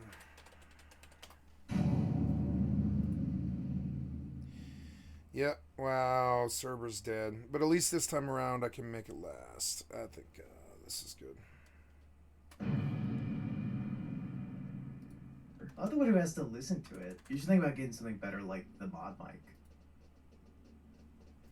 Ask me My about the mod server's down. For Damn The mod it. mic is a wireless microphone that The can be attached to immortal pretty much Nico. any pair of Held it. headphones. Personally, I've never been able to find a headset that gets great sound from both its microphone and headphones, so when Antlion Audio reached out to me about the mod mic, I was excited to give it a shot. And it's been awesome. Not only does it sound great, it's what I'm using to record this right now, but it's also super versatile, as it can be attached to any flat surface, whether that be your nice pair of studio headphones, or a VR headset, or even a paper bag. This is part of me now. It connects to your computer through Bluetooth, and setting it up is as easy as plugging in the receiver. As for its other features, it has two modes, one for getting the highest quality sound as possible, and the other for canceling out room noise for those in louder environments. On top of that, it has a 12-hour battery life and a 2-year warranty, so in all ways, you're covered for a long time. It's the perfect mic for chatting with friends or streaming, and essentially lets you create your ideal headset by attaching it to whatever you like to use. And if you're more of an in-ear headset kind of person, Antlion has an option for that too with its Kimura line, which also sounds great and has a fair bit of versatility as well, as the microphone can be used with most standard 2-pin or MMCX in-ear monitors. So whatever your needs are, there's a good chance Antlion has something for you. Both of these options give a significant amount of bang for your buck, so if you're looking for an incredible headset microphone without breaking the bank, check it out. Just go to the link in the description and find what works best for you.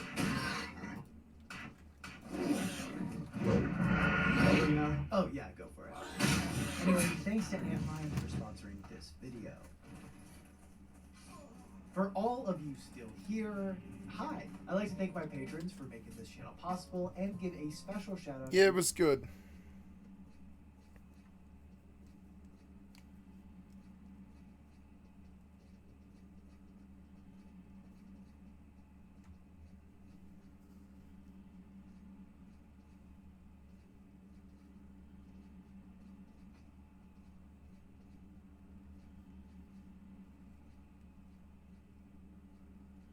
And the Mana Cave re-upload.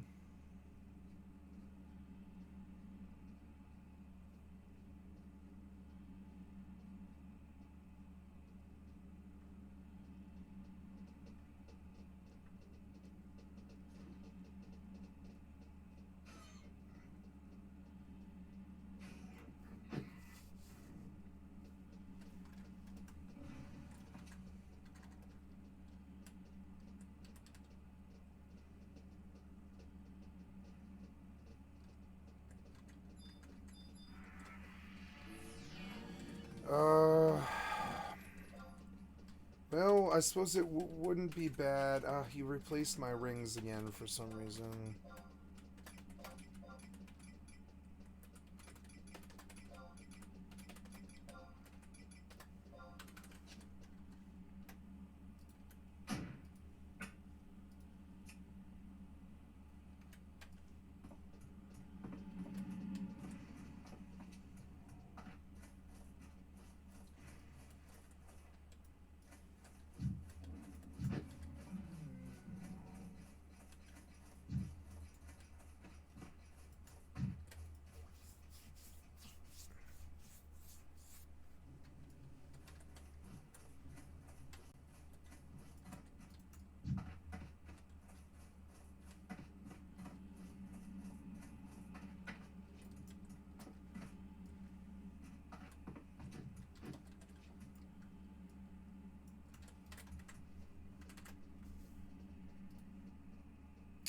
Damn. I was hoping to get some work done today.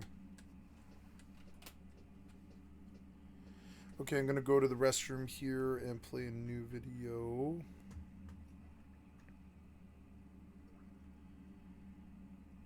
Let's look at Alan Wake 2 review, actually. See what people say. Oh, here we go. I haven't seen This this. video is brought to you by NVIDIA's RTX GPUs, powering technological leaps like full ray tracing supported Cool. by the all-new DLSS 3.5. All right, BRB. Bye. Alan Wake 2 joins Cyberpunk 2077 as Oh, being wow. one of the few games to sport all of this cutting-edge technology. So if you'd like to learn more about that, then stick around until the end of the video. The best thing I can say about Alan Wake 2 is that there is absolutely nothing like it. There's nothing else like Alan Wake 2. It's not constrained by genre. You cannot call it a straight-up survival horror title because to do so underplays and undersells the centrality of its utterly unique storytelling. You can't point to a single source of inspiration for it, literary, TV show, movie, game, or otherwise. Its muses are too disparate, from Twin Peaks to Resident Evil to The X-Files to rock opera. You can't even liken its composition to anything else. Unlike anything else I've experienced, it fuses gameplay, in-engine cutscenes, live-action sequences, as well as sequences that blend all of these things together. Most importantly, this has Remedy's unmistakable fingerprints all over it, except they're no longer fingerprints or brushstrokes or flourishes or any other idiom relating to subtlety. No, there's nothing subtle about this. This is the most Remedy thing that Remedy have ever remedied out the door, and it speaks to a confidence that they have arrived at, steeped in not only their own unique approach as game makers and storytellers, but also in the history of their studio, the various games that have preceded this, and the way these games are now being joined together as part of Remedy's connected world. I feel like ever since Max Payne, Remedy has kind of wandered. They've made some great games since then, absolutely, but it's always felt like they've been reaching for the game that would throw wide the gates, welcoming the masses into their weird world. Control was certainly an important step in that journey. This SCP-inspired world of paranormal objects and events was the perfect playground for how Remedy liked to tell stories, and the thick action and impressive technology of that game made it more accessible than anything Remedy had done since Max Payne. But even then, I feel like Control was still holding back a little. It was, first and foremost, an action shooter, and it had all this weird stuff in there, but most of that felt at arm's length. Like the literal holding cells within the oldest house, so much of what made Control interesting was locked behind protective glass. You could see it, but you couldn't ever get close to it. Fascinatingly, Alan Wake 2 is a perfect inversion of this. It steps back from the action and it just embraces the weirdness with a big old bear hug. Remedy was made to make survival horror games, a genre that finally balances storytelling, exploration, and action. It is the first time that Remedy have made a survival horror title, but right out of the gate, they have made one of the best survival horror games ever made. Thank you, Skill Up, for the excellent content for my stream. I'd like to sub to your channel. This is the I strongly recommend Alan Wake 2 spoiler-free review. Well-designed resource economy and boss encounters. But the genre choice is just a small part of what this experience really is. The bulk of it is this story, this fourth wall breaking meta story that folds in on itself on so many different axes. A playful jaunt through different film and literary traditions, a celebration of tropes while also an inversion of them, a journey through Remedy's entire catalogue of games without ever explicitly naming a single one of them. Alan Wake has the presentation, action, and stylings of a AAA blockbuster, but the esoteric sensibilities of an art house film, or more appropriately, theatre, because that's what so much of this feels like. Theatre. It's a little bit raw, a little bit ratty and imperfect at times, but always really human. Like, you are aware of the human beings on stage as they play their roles here, and not just because of the live action thing. You are aware of the human beings who wrote and directed this, and not only because they star in the actual game, but also because there is no way that anyone but this group of people could have made this. Nightingale goes missing for 13 years. I use my writing to project myself out of this room. Like a deep sea diver to go deeper and explore the depths of this prison for a way out. Alright, I know it's not particularly fun, but I do think we should talk about bugs, technical polish, and performance, because there are some important callouts here, some of which definitely impacted the overall. I think I've changed my mind. I want to go to a different So place. I'll tell you right Damn off the it. top that Alan Wake 2 is at least a little bit buggy, or it was for me when I completed my playthrough. That was prior to a day one patch being deployed, but I don't know exactly what that patch fixed, as I haven't been able to test it, so I can only speak from my own personal experience. Bugs in Alan Wake 2 range from minor inconveniences to progression-blocking dead ends. On the minor end of the spectrum, I did notice some visual glitches associated with enemy ammo drops, brown cubes as opposed to actual ammo packs or whatever. There were also some textures which were a bit slow to load in. Minor things, they happen infrequently, they really don't matter all that much. Moving up the spectrum, there were a number of things that required a restart. Sometimes when you return from the mine place, that camera will get stuck and the game becomes unplayable, necessitating a game restart. In one instance, I had a box move during a combat encounter because an enemy hit it with a hammer, and that box then blocked the door, meaning I needed to reload the checkpoint. There were also quite a few instances of things that should have been clickable, but the UI just bugged out and I couldn't click on them. I had to completely skip one side activity puzzle because of this. So they kind of suck, but they don't suck as much as this one bug that essentially totally broke the game to the point where Remedy had to send out new save files to reviewers so they could continue their playthroughs. I don't have footage of this as it was a late game and I'm not allowed to show it, but basically something that should have triggered a cutscene didn't, and until you saw that cutscene, you couldn't progress. Remedy have said that the issue has been fixed in this day one patch, but again, I can't test that. So yeah, Alan Wake 2 is a little buggy, but I think the bottom line question with this stuff is, should I wait to purchase, or is it a safe purchase right now? Look, assuming those progression blocking bugs are indeed fixed, I think this game is so good that it's worth putting up with this little bit of jank to experience it. You'll of course benefit from waiting a little longer, but if you're excited about this, I wouldn't let these bugs stop you from jumping in, again, so long as that progression stuff is fixed. That brings us to performance. Now this was an area that made everyone a little nervous since the minimum specs for this on PC were huge. Remedy said that to be able to play this game at 60 FPS, medium settings, 1080p, ray tracing off, you would need an RTX 3070, and you'd still need to set DLSS to performance, meaning the game is being rendered at a native 540p and then upscaled. Thing is, these minimum specs are a very rare occurrence of a developer under-promising and over-delivering, because even on my 2080 Ti Ryzen 3700X machine, I was able to comfortably clear that 60 FPS at 1440p. Just in case you think I'm bullshitting you, Digital Foundry echoed that sentiment, with their PC guy, Alex Battaglia, confirming that he was getting 83 FPS on the recommended RTX 3070 when playing at 1440p. Finally, you can hear it from Remedy themselves. Their head of comms tweeted out today saying that they played it very safe with those recommended specs. Quote, under promise, over deliver, or something finished like that, end quote. Bottom line is that if you have a PC at or near the minimum specs, you will be able to play this game very comfortably. Hell, you can even play it on an HDD, which is something that I tested at one point. Load times are very long, and the game does fail to load at times, requiring you to reload your last checkpoint, but it does work, just. On the high end of the spectrum, running this game on an RTX 4090 and i9 13900K, this game runs absolutely flawlessly. With ultra settings, every form of ray tracing maxed out, you are still hitting like 80 plus frames natively rendered. You can then turn on DLSS to various levels to comfortably clear over 100 frames, and then you can turn on frame generation to get upwards of 130 FPS. It also has full ultra-wide support, though do note that the cutscenes are not ultra-wide, it will pan them into 16:9. All of this happens with no frame drops, no crashes, just a really watertight experience that only becomes more impressive when you start to consider just how good this game looks and how much new technology it's embracing. Pushing soon first one of these pages isn't playing us. I agree. But it's our best lead. I have a light now. I need to get For back to 10,000 years, the immortal night Alan Wake 2 is set in cultivated two a very druidic small, very society dense, within and the stunningly shadowy detailed recesses of locations. Ashenvale The first Forest. is the Pacific Northwest, or more specifically the town of Bright Falls and the nearby waterway. Oh, It's I fucked log up cabins again. and diners with booths Son and of a it's adjacent bitch. to waterways and greenery that would be beautiful if it weren't for the terrors they It's so concealed. annoying. The other location is New York City, or at least a version of it. It's the starkest possible contrast to Bright Falls. There's nothing natural here. It is dark and dirty. The only light to be found are flickering street lamps or the gentle glow of neon signage. Both of these locations are visual and technological tours de force in their own right, displaying a surprising amount of range by leaning into the strength and conceit of each of these settings. For the Northwest, the natural environment feels authentic, organic, and dense. The town of Bright Falls has a similar authenticity that results in this understated beauty. It's not trying to be flash, nothing looks out of place. It all looks as simple and typical as one might reasonably expect from a town like this, but all this has been so painstakingly detailed and so beautifully lit that it looks almost like a painting.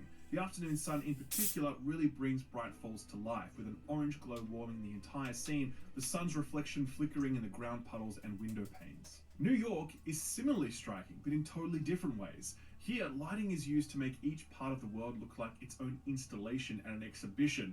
Monuments and buildings are all given form against the backdrop by way of illumination, and neon signage both lights the darkened alleyways while signaling a path forward. The ground clutter here really stands out. I don't think I've ever seen a game that has this much ground clutter without it looking like a soupy mess, but it really just sells how abandoned this rendition of New York is and how lonely Alan is within it. Both of these locations are themselves homage to different but related cinematic traditions. Bright Falls is very analogous to Twin Peaks. It's small and seemingly unremarkable, with its horrific secret shrouded by the protective blanket of nature. To pass through its forest is to cross the threshold in the hero's journey, point not unsubtly made by way of the chapters often being divided by the characters literally driving through the woods. New York, on the other hand, is classic film noir. Its steamy vents, its neon signs, its rain-slick streets, disused subway stations, and haunted Art Deco hotels and cinemas. It's the scene for a very different sort of detective tale, not the askew paranormality of Twin Peaks, but something more hard-boiled and horrific. The worn and weary-faced detectives of Chinatown or Blade Runner meets the horrific butchery of a slasher horror flick. These locations both tell their stories before the characters utter so much as a word. You know what you are going to get the moment you step into each of them, and with Remedy telegraphing things that way, it gives them so much license to really stretch their legs within these genres, having plenty of room to run wild without ever tripping over. Consistent with how I usually feel about world design, the small footprint and intimacy of these locations is one of their best features. There's only a handful of locations in Alan Wake 2, but you will return to most of them many times. They are small, sometimes tiny, but they are very dense. Stuff happens at each of these locations. There is a reason for you to be there, and then a reason for you to return at some point. When you do return, you remember these spaces. You walk through them without the aid of a map or a GPS marker. You come to know Bright Falls and New York. You have a relationship with this space rather than just moving through it. And it's in line with the intimacy that is the defining characteristic of the whole Alan Wake 2 experience. For Just as you come to intimately know these characters and this story, you will also come to intimately know the stage on which it's set. Having said all of this, the world design still delivers in the way that a video game world should. It provides a reason to explore it, at first to complete your main objectives, and then to comb for secrets, like additional manuscript pages that further flesh out the story, or more resources for use in combat, or for side activities. One recurring activity for Saga involves bringing nursery rhymes to life by finding little wooden figurines and placing them in these summoning circle things. I don't want to say any more so as not to spoil it, but it's very much in keeping with how Remedy approach things. Video game side content is often formulaic, and there's a little bit of that here in Alan Wake 2, but on the whole, Remedy have done their absolute best to spruce up that formula wherever they could, not with new mechanics, but with their own unique approach to storytelling, world-building, presentation, and meta-narratives. There is one exception to this, though, and it's the rewards economy that My purpose in Shadowglen is to ensure that the balance of nature is incentivizes a lot of this. The spring rains were particularly heavy this year, causing some of the forest's beasts to flourish, while others suffered. Unfortunately, the Nightsaber and Thistleboar populations grew too large. Shadowglen can only produce so much food for the beasts. Journey forth, young adventurer, and thin the boar and saber populations so that nature's harmony will be preserved.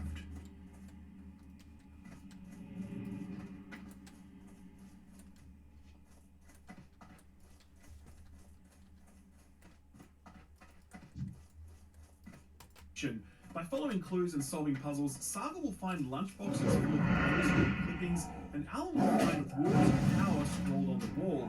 These can then be used to purchase various upgrades like faster weapon reloading, or a chance to stun enemies when you shoot them in the head twice, etc.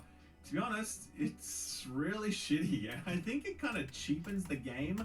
Oddly enough, I said almost the exact same thing about the weapon upgrade system Control, which was not only really bad on spec for a number of reasons, but it also just felt really out of place in a game that was more about vibes than it was about video gamey stuff. It feels even more out of place here in Alan Wake 2, to the point where I find it like almost offensive. Like, how dare you sully this artistic journey with this video game nonsense? Like, Like, at no point was I ever watching Twin Peaks thinking to myself, oh, this show would be so much better if Agent Cooper could hold 8 bullets in his gun instead of 6. Yes, I'm aware that I'm comparing apples and albatrosses here, but it really does feel very dumb in this otherwise engrossing and seamless storytelling experience to be rewarded with the same things you might expect to find on a new Borderlands gun. It's not that these things are bad, it's just that they don't fit in this game. This is one part of the survival horror genre that Remedy absolutely did not need to carry into Alan Wake 2. I think this minor quibble amply demonstrates just how few and far between actual complaints about this world design are. When your biggest pain points are superfluous elements rather than bad elements, you've done something right. Bright Falls, Watery, and Real World are as near to perfect as they needed to be. That's not to say that they are perfect by any objective metric, but they are perfect for this game, this studio, and this story that Remedy wanted to tell. They reach this brilliant canvas on which this peculiar paranormal saga of Saga and Alan unfolds, and I'll tell you right now, you have never experienced a story quite like the one in Alan Wake 2. Broken transmission I couldn't quite make out. But your name can still be made out underneath. Alan Wake 2 is one story running along 2 parallel tracks. One of those tracks stars the game's namesake, Alan Wake, a tortured author who wrestles with a dark presence that corrupts his writing. The other track focuses on the story of Saga Anderson, a new character to the series. She's an FBI agent dispatched from HQ to investigate a mysterious murder. She's joined by her partner, Alex Casey, played by none other than Sam Lake himself, Sam Lake being one of the writers and directors of this game. A big question I know everyone has about this is, do you need to have played Alan Wake 1 in order to play Alan Wake 2? And the answer to that is absolutely not. This is a standalone story that you could enjoy without having seen a single frame of Alan Wake 1. However, there are callbacks that deepen your appreciation for what's on offer here if you have played the first game. If you're limited on time and cash, maybe just look up a supercut on YouTube or something.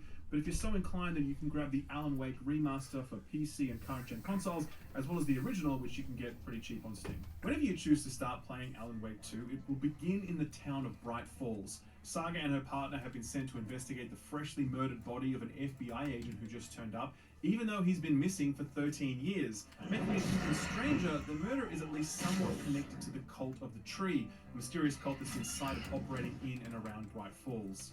So that's the starting point for this story, and after that, it's really hard for me to talk about any specifics without spoiling things, so I'm not going to. But there are some things I'm going to talk about without spoiling anything, and make this a really fascinating text. And I call it a text deliberately because I really believe that this is dense enough to warrant that sort of label, and layered enough that it invites the sort of interrogation very few video games invite. There are multiple layers to this narrative, both functionally within the conceit of the storyline itself, but also in the way the story is told. There are narrative techniques both employed and deconstructed here, particularly as it relates to Joseph Campbell's model of the hero's journey, which is a central theme to this game. There's this very compelling dance with genre tropes at work. In Kill Bill, Tarantino delivered painstaking homage to spaghetti westerns and Japanese cinema that highlighted their thematic consistencies while accentuating their stylistic differences. Remedy is doing exactly the same here. It's telling one story in 2 or more ways, paying homage to horror, film noir, psychological thrillers, and action as it does so. There's really fascinating cultural underpinnings here too. This game is made in Finland by a predominantly Finnish development team. They want to showcase their culture and worldview in this game, and they absolutely do that. The fictional town of Bright Falls was actually founded by Finnish immigrants. Many of the main characters in the game are Finnish and have Finnish accents, some of them very thick accents, and they will splice Finnish words into their English dialogue. Hey, I can't seem to find my way out of here. Can you point me to the exit? Helvetissä. Of course not. The girl will instruct its maker. Saga is named Anderson, of Swedish ancestry. That opens a whole new cultural framework up, exploring the relationship between Sweden and Finland as neighbors, but also the whole Viking thing and their pantheon. A central thread running through this game is the Norse pantheon of gods. Again, I won't spoil how. Then we start getting to the whole story within a story thing. This is not a spoiler, by the way, but Alan Wake is a story about a man who can bring horrors to life through his writing. That is being written by human beings at Remedy who are aware that through their writing they are bringing to life a horror story about a writer who is bringing to life a horror story through his writing. At the same time that is every not day. something that you might The strange discern thing is after that he careful hasn't been inspection. by today Rather, at all. it's something that He's Remedy several make hours you very, late, in very fact. aware of as I you admit play. I They am a want little you to worried, know adventurer. that they know Ivern spends that a this lot is of time over by the cave to the north, and I'm sure you know how dangerous it is there. Spiders everywhere. If you happen to be going that way, though, will you keep an eye out for him? Both kind of funny and kind of ironic at the same time. And what better way to do that than to put one of the writers of the video game into the video game? Sam Lake is the co-writer and co-director of Alan Wake 2. He is also the face of Agent He's also Alex Max Casey, Payne. son Look how of much he Connor. looks like Max And Payne. he's also He the was face Max of Payne. Alex Casey, a Pills. fictional Pills for the pain. He looks so much like Max Payne. It's scary. I mean, he was the star of Max Payne too. This is a video game true pimp. He wrote himself into the fucking stories and stuff. He's like, I want to be Max Payne. Max Payne's so cool, and Max Payne is cool. Max Payne's so cool. He's like, yeah, they killed my wife and my daughter, and I gotta go kill the mafia. They've been hiding out in the train tunnels and in the back fucking buildings, and they killed my wife and then my baby. And I gotta go get the 3 kingpins, and I'm gonna stop this gang war. Fuck them. I got bullet time, 50,000 bullets, and 10,000 targets. Fuck them. Wake, who happens Alan to Wake have was so good, and it was him. He was writing himself into it. Because it's the kind of thing I would do. I don't know about heroics in this world, but I know that I would begin to shift weight if they were moving against me. I've done it before. And then Max Payne was kind of a thing like that. It was like, well, gotta go kill the entire underworld now. They done made it personal, and pills for the pain, you know? Pills for the pain, bunch of dope, and guns, you know? Have the same name as the real Alex Casey. And while Alex Casey is There, it's Max Payne. You can see his face. It's Max Payne. It's Alan Wake. It's Max Payne. It's elements of the same writer personality trying to be like, oh god, I'm kind of conflicted. He's voiced by James McCaffrey, who was the voice of Max Payne, and Sam Lake. He is Max Payne. He's Max Payne. I said it before he said it. Max Payne back in the first 2 games. So Sam Lake is Max Payne, who is Alice Casey, who was written by Alan Wake, who was written by Sam Lake. Do you see now? Do you see? Do you see? Name for me another developer that would try to pull something like this off. Okay, you probably said Kojima. Name anyone else but Kojima. See, you can't do it. Thank you. This neatly 800 segues us gills. into one of the most exciting aspects of Alan Wake 2. I went to and the that wrong is the Remedy place. connected universe. Now, to this point, Remedy games have not been explicitly connected. They've had lots of shared touch points and nods, but they have been separate. Control, in particular the final DLC of Control, began building the framework for what we now call the Remedy. Oh, wait, no, I don't need to universe. go anywhere. And Alan Wake 2 goes all in on this, making explicit that this connected universe exists and that Control was just the start of something much, much bigger. That I immediately begs think the I have to question, go get do you need Signet. to have played Son of a Control in order to bitch. appreciate Alan Wake 2? That eats a And lot again, of my the answer time. is absolutely not. However, there are callbacks that you will notice and appreciate if you have played Control.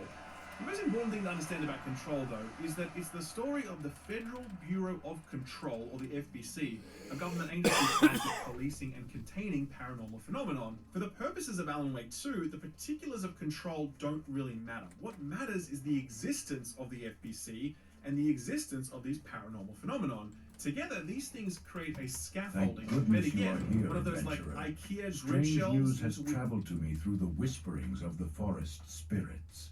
The mysterious woodland protector, Tarindrella, has returned to Shadowglen. The Dryad's presence has not been felt in the forests of Kalimdor in years.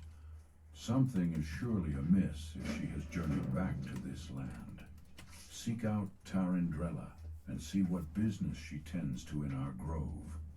One of the sentinels reported seeing her to the southwest of Aldrassil. Thinning the younger population of creatures here in Shadowglen was a good start, adventurer.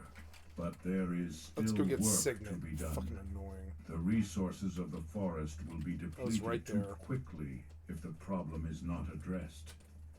Killing nature's beasts is a necessary evil for the good of Maybe I all should get who share food. the land. Maybe. Venture into the forest and slay mangy night sabers and thistle boars in the name of balance. This sigil was given to me by a messenger from our rogue trainer, Frahun. It seems Frahun would have words with you when you have a moment. Read it and bring it to him afterwards. Fuck, that sound made me freaked out like I was in Rust. Speaking of Rust, is the server still down? Come on, server's still down. I knew it would be. I knew it would be like all afternoon. I was like, yep. Very rarely does he ever up this long.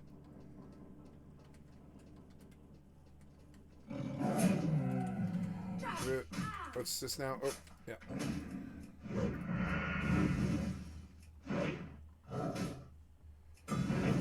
It's still too loud, still too blary. I'm gonna have to turn it down. We're going to turn it down, Ambience the dialogue. The volume to 30, yeah. Yep. Which Remedy can shove new stories. Alan Wake 1 predated this shelf, but Control and now the Alan Wake franchise both sit neatly within it, and around it is a lot of space for Remedy to tell all sorts of weird, fucked up stories in this connected universe that they are now committed to building. Oh, they connected them? In the game's main story, callbacks to events in Control, references to other paranormal events elsewhere, hints at where all of these stories might go next. It's just so exciting to imagine Remedy fully embracing this sort of vision. It's almost like one of the world's best developers have just decided that they're going to start making a series of games based loosely on the X-Files or something. Maybe that's too old a reference for some of you, but for me that's like the coolest possible shit I could think of. The meta-narrative is a headfuck in the best possible way, the Remedy connected universe is exciting, and just to top all of this off, there's this utterly unique use of format at work here in Alan Wake 2. For a long time, they've been tinkering with their mix of live action sequences, in-game cutscenes, and real-time gameplay. Remedy have never got it this right before, and no other video game has ever got it close to this right before. The move from game engine to live action is a unique storytelling technique that alters our view of these characters. You think of them in their human representations first, and these characters all become more real for the fact that you can see their flesh and blood actors standing right there in front of you. It also enables these powerful visual motifs. For the Alan Wake sections in particular, Remedy overlay clips of Alex Casey / Sam Lake onto the scenery so you can see his iconic face, his silhouette, his pacing form as he interrogates his subjects. There's also something in the way that these live action sequences are shot in that they're a little bit B-grade. This is not slick Hollywood level production. It's a step down, but very intentionally. There's a lot of tight-in shots just showing people's actual faces and holding those shots for a long time. It's like the point of these sections is to show human beings, and that's exactly what the camera work does. As such, it feels like Remedy have I got a bag already. Theater production Sweet. More than on a TV show or movie set. It feels more human, and it looks rougher for that, sure, but I love it all the more for that. I love it that it has this kind of art house feel. I really think it would have been far less interesting had it all the polish of an HBO level production. Finally, we need to talk about music. Music in Remedy games has always been important, but it's never been more important than it is here in Alan Wake 2. The game is broken up into episodes, and when each of these end, there's a unique song that plays, and that song will subtly evolve throughout your playthrough. There's a big through line relating to a band and how important their music is to them and their community and to Saga. There's also, without spoiling too much, one of the greatest sequences I have experienced in a video game. Yeah. It relates to music. It's unbelievable. You thought the ashtray maze in Control was cool? You have seen absolutely nothing yet. It's rare for a video game to intellectually stimulate us. A lot of that is because storytelling formats used by most games are quite static, and certainly because 95% of most video game writing is not great. For someone who loves this art form, that is just a fact. It is rare to find a game where you might want to sit down and study it, to get inside the minds of the people who wrote it and try and understand what they read or watched or played or listened to that would lead them to create something like whatever it is you're playing. Alan Wake 2 does that. Through its narrative, its layering, its self-aware meta-commentary, its subtle and explicit connections to Remedy's previous and future works, its playfulness with genre and format, and its near unparalleled use of music as a storytelling device, Alan Wake 2 is a game that you will not only want to play and replay, but also decrypt and unpack and consider and discuss.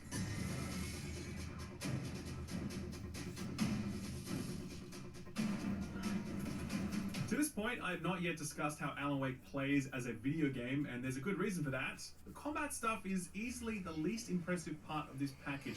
Not because it's bad, but rather because it's quite workmanlike when compared to the rest of what Alan Wake 2 has to offer. To be clear, combat is good, no two ways about it. The flow of shining a light on an enemy to break their darkness shield and then unloading on them works every time, assisted by the excellent sound design that kicks in every time you shine that torch. Also rather welcome is the whole weak spot thing. Sometimes when you pop a darkness shield, it will reveal an enemy's weak spot. Hit that and it will deal devastating damage and dish out a very satisfying sound effect to boot. The weapons all feel nice to fire, again with great sound design, and made to feel more impactful by the way enemies respond to every bullet.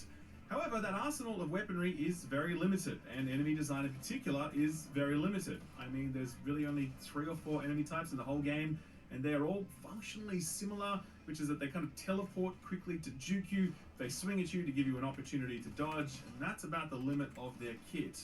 For Saga, she's never facing more than 2 or 3 foes at a time, indicating that Remedy kind of knew the limits of what they built here, and they didn't want to overdo it by throwing tons of enemies at you in a combat framework that really wasn't built for it.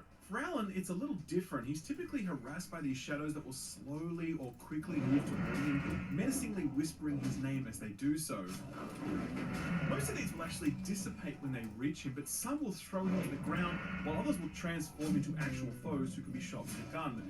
It's a surprisingly compelling approach to survival horror enemies, since the intention is rarely to fight them, but rather to avoid them. But as you explore, you're forced to brush up against them, which creates these very tense moments when you're hoping that the shadow you're barreling towards doesn't turn out to be one of the bad ones. Tension is further elevated by the precisely tuned ammo, health, and battery economy.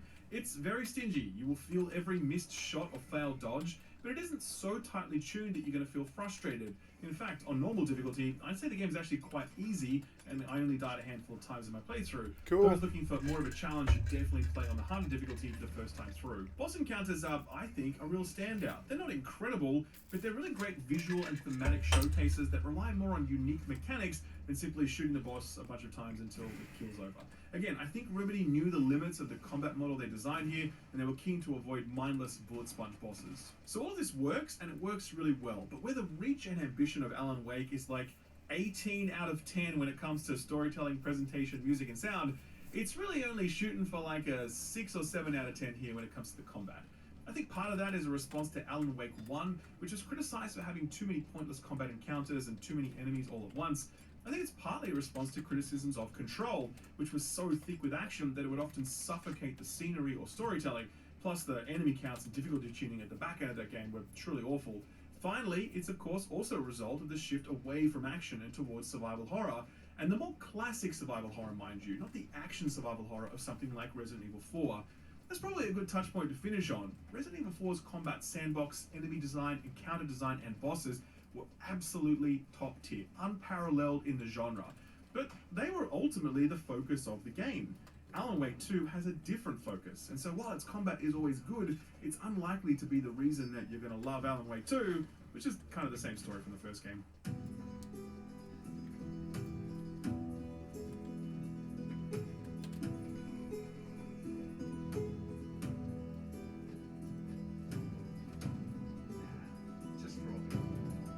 Again, not to dwell too much on that Resident Evil 4 comparison, but I think it's a fascinating companion piece to Alan Wake 2. They are, after all, both big-budget AAA survival horror games that released in 2023 to critical acclaim. Hell, they have almost identical scores on OpenCritic. What's fascinating is that these are 2 survival horror games of the highest quality that managed to showcase 2 totally different visions of what this genre can be.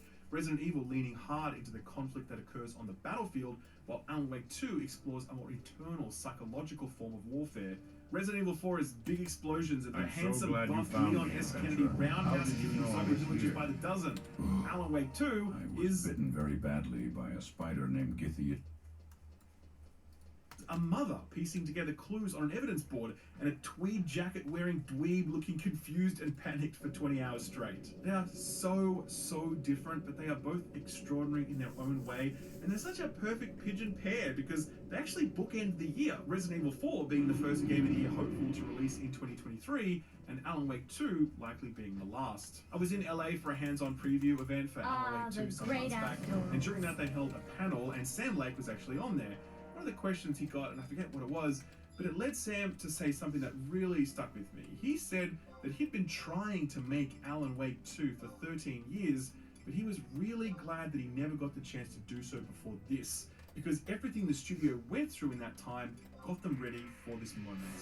I absolutely felt that when I played through Alan Wake 2. It had a vibrancy and an energy that felt like it had been cooped up for too long and was finally free. It felt like all the learnings from previous games were incorporated here.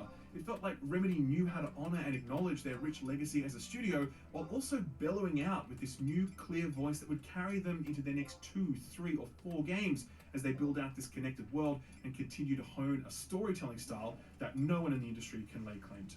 What a special game delivered at such a special moment for such a special studio. I absolutely love this. Alan Wake 2 is utterly captivating from the first moment to the last, and I strongly You have proven your recommend it. dedication to nature well, adventurer. A young adventurer like yourself. Alrighty, so that's the review done. Now let's do a bit of a deep dive into some of the tech that powers this game's visuals, thanks to this video's sponsor, NVIDIA.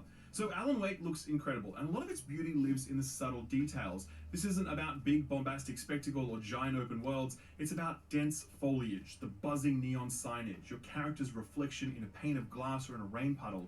That's what makes Alan Wake 2's visuals so immersive, and these specific things all benefit greatly from NVIDIA's latest technological advancements, namely full ray tracing, supported by the all-new DLSS 3.5. So what is full ray tracing? Well, you probably already know about ray tracing at this point. It's a method of recreating light so that it reflects and fills more realistically. It's a technology that consumers have had access to for a while now, but recently NVIDIA brought it to a whole new level with full ray tracing, also known as path tracing. We saw it recently in Cyberpunk. Previous versions of ray tracing simulated light from a number of sources, but full ray tracing simulates light from all sources in a scene. It is the most accurate simulation of light we have ever seen in video games, and the results are truly transformative. It's here in Alan Wake 2. It absolutely gives you those reflections you think of when you think ray tracing, but it also fills scenes out more realistically. Remember that neon signage I mentioned earlier? Thanks to full ray tracing, that neon light spills more realistically. Volumetric fog soaks up more light, and more shadows are cast by more objects. Full ray tracing is less about what's shiny or reflective, and more about the subtle fill lighting that makes scenes feel more immersive and real. The thing is though, full ray tracing is very GPU intensive, hogging a lot of your GPU's total processing power, and that is where DLSS 3.5 comes in. You've probably heard of DLSS as well at this point. It's the undisputed best form of upscaling, rendering your game at a lower resolution and then using AI to rebuild that image so that it retains the same fidelity as higher resolutions. This provides a massive performance uplift, giving you the headroom to enable more demanding options like ray tracing. But it doesn't stop there. Last year, NVIDIA pushed out DLSS 3, which uses AI to interlace additional frames in between those which were being natively rendered. Depending on the game, this tech allows you to more than double your frame rate, while NVIDIA Reflex ensures that input latency is kept to an absolute minimum. In Alan Wake, for example, you can absolutely get over 100 FPS at 4K, everything set to max settings, full ray tracing enabled. If you want your games to feel smoother than ever before, then DLSS 3 can deliver that. But NVIDIA had one final ace up their sleeve, and it's called DLSS 3.5, and it takes the already incredible results of DLSS and makes them even better. Again, not to get too technical, but DLSS ray reconstruction enhances image quality for all GeForce RTX GPUs by using AI to generate additional pixels for intensive ray trace scenes. To achieve this, the AI is trained on 5 times the amount of data compared to what it was trained on before, and this produces exceptional image clarity while also providing an additional performance uplift. Remember all that foliage I mentioned earlier? DLSS 3.5 removes the ghosting effect that was sometimes present in previous AI upscaling. Remember those rain puddles I mentioned earlier? DLSS 3.5 also tidies up the quality of reflected objects, meaning that the reflections look almost one-to-one with what they are reflecting, where previously that was a bit murkier. So that's the power of NVIDIA's latest technology. Better, clearer ray trace reflections, and better, more immersive fill lighting thanks to full ray tracing, better frame rates thanks to DLSS 3, and a better AI reconstructed image thanks to DLSS 3.5. And that's not even mentioning all of the other stuff that NVIDIA RTX GPUs have to offer, like their raw processing power, their support for 120Hz TVs, their excellent driver and software support, and so much more. NVIDIA RTX GPUs consistently deliver the absolute cutting edge of graphical fidelity, so if you want to experience the best that PC gaming has to offer, then be sure to check out NVIDIA's website for more information. Link to that in the description below. Thanks NVIDIA for sponsoring the video, and thank you for watching it. Yeah, it was good. It was a good video. I enjoyed it.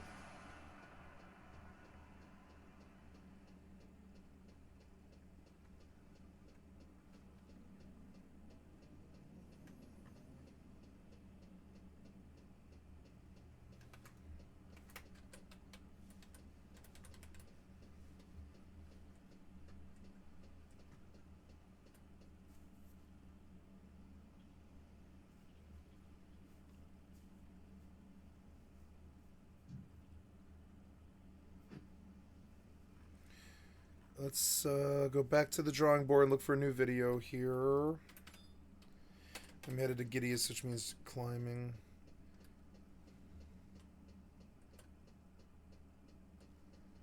What? Uh-oh. Here's one about stop using fandom. Gio, Kalala. The Hollow Knight Wiki has officially moved to a brand Thank new you, Mossbag, for the excellent content for my stream. I'd like to sub to your channel. I don't know much about like fandom, so that's a wiki website. We're gonna take a look at this site, hollowknight.wiki, leaving behind the previous wiki at hollowknight.fandom.com. The old fandom wiki will no longer be updated by the same team who did an excellent job contributing to and building it up. So if you ever need to look up the location of a pale ore, or for some reason don't remember one of Zod's precepts, please look it up using the new I came to Shadowglen to observe the webwood spiders that dwell in the Shadow Thread Cave. They are cousin to a much smaller variety of spider. I believe the world tree has had a profound effect on them, and I would like specimens to study to confirm this. First, I would like some of their venom. Gather webwood venom sacs from the spiders in and around the Shadow Thread Cave a website that to hosts the north. multiple wikis. I can then examine them for similarities with their smaller cousins' venom. In part by Jim Wales, the co-founder of Wikipedia. The name was eventually changed to Wikia in 2006, and finally Fandom in 2016. Despite its similar origins to Wikipedia, Fandom is a completely different site.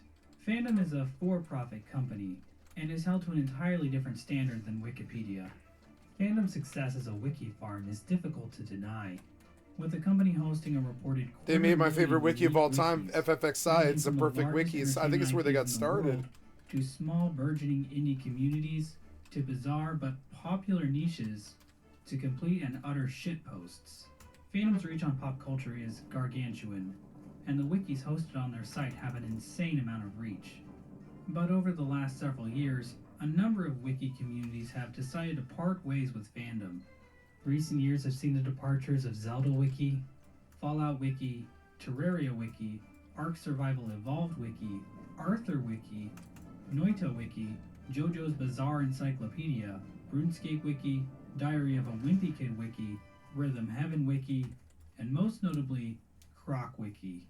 And as of just a few weeks ago, the massive Minecraft Wiki finished moving off of Fandom as well, with members of the community citing reasons to leave as aggressive ads and branding, degraded readers' experience, and the infamous Grimace incident.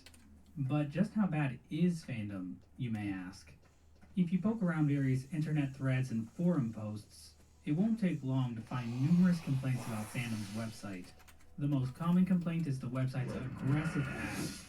Giant video ads will appear at the very top of the page, which will pop out and follow you as you scroll down. Once the ad is finished, the video player will then start auto-playing some random Fandom content that often has nothing to do with the wiki you're on. The experience is even worse on mobile, where precious screen real estate is devoured by enormous ads and pop-ups. Fandom also likes to put distracting features on pages as well, such as things like Fandom Trivia, little quizzes you can take to test your knowledge on various media franchises, as well as be subjected to about a dozen different banner ads. They also like to push completely unrelated wikis to the wiki you're on as a form of cross-promotion. They even stick ads and other random junk inside the middle of articles. Like this page on Team Cherry just has a GameSpot expert review from 2018 shoved into the middle of it, despite it already being shoved into the top corner of the page higher up. This same video is also on like every other page on this entire wiki. I'm honestly not exactly sure why you would ever be looking for a review of Hollow Knight if you're already on the wiki, but it makes a lot more sense when you consider that GameSpot is owned by Fandom. The final straw for the Hollow Knight wiki community in particular was the introduction of AI-generated quick answers that were added to numerous wiki pages and were filled with completely wrong information. Did you know that the White Lady gives the knight the Deathwin, a powerful enchanted weapon? Or that Hornet is shipped with Yorktown, her older sister, Enterprise, her older sister, and the Eagle Union? These quick questions were implemented by Fandom without warning, and community admins had no ability to remove them from their wikis. Fandom quickly removed this feature due to extremely vocal backlash, but they haven't completely canned it, hoping to reintroduce the system later on, without any clear word on whether or not communities will be able to turn it off. Another example of fandom shoving things people don't want on their site is this sidebar, which is always displayed on the side of any wiki page you visit.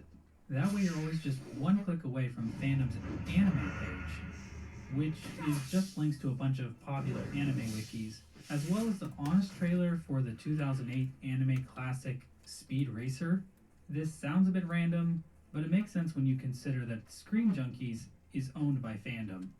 You can also access the beta for Fandom's new Fan Central, which is some kind of strange social media feed where you follow specific fandoms. There are lots of posts on here, but they don't seem to be getting much engagement at all. But who knows? Maybe this will be what finally kills Twitter. For some reason I get a lot of posts from the Funkopedia Mods fandom. Glad to see they're still kicking in the year of our Lord 2023. Because fandom likes to insert all these ads and video elements and other random crap into their website, they also restrict how a wiki is allowed to look. Fandom, along with pretty much every wiki on the internet, is built on the open source software MediaWiki.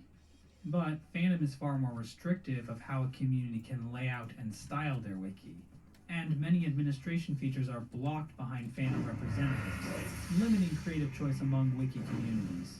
A good example of this is Fandom's policy towards community moderation and user verification. Fandom does provide some protection against vandalism, but the options are limited. Outside of a complete page lockdown for everyone except admins, which is not a good long-term solution, any page protection on Fandom can be passed by users who are verified, a process which happens automatically 4 days after an account is created and registered. Fandom wants to keep the bar for access to edit wikis low, since they believe that wikis belong to the community, and everyone should be allowed to contribute. This is actually fairly reasonable, but it doesn't quite work as well for fandoms composed primarily of shit posters. Case in point, Pizza Tower. Vandalism became a huge concern for the Pizza Tower wiki in the summer of 2023. Due to the average Pizza Tower fan being approximately 11 months old, the wiki became overrun with people inserting tons of random memes into pages. The constant vandalism drove the moderators to fork the wiki and move it to a completely different wiki farm website, Miragees. Of course, you'll find vandals attempting to deface any wiki site. If you didn't know that, welcome to the internet. Please leave before you learn what the word bussy means. Every wiki has to deal with vandalism in one form or another. But if your wiki is on Fandom, it's not just vandals that might show up to deface your articles.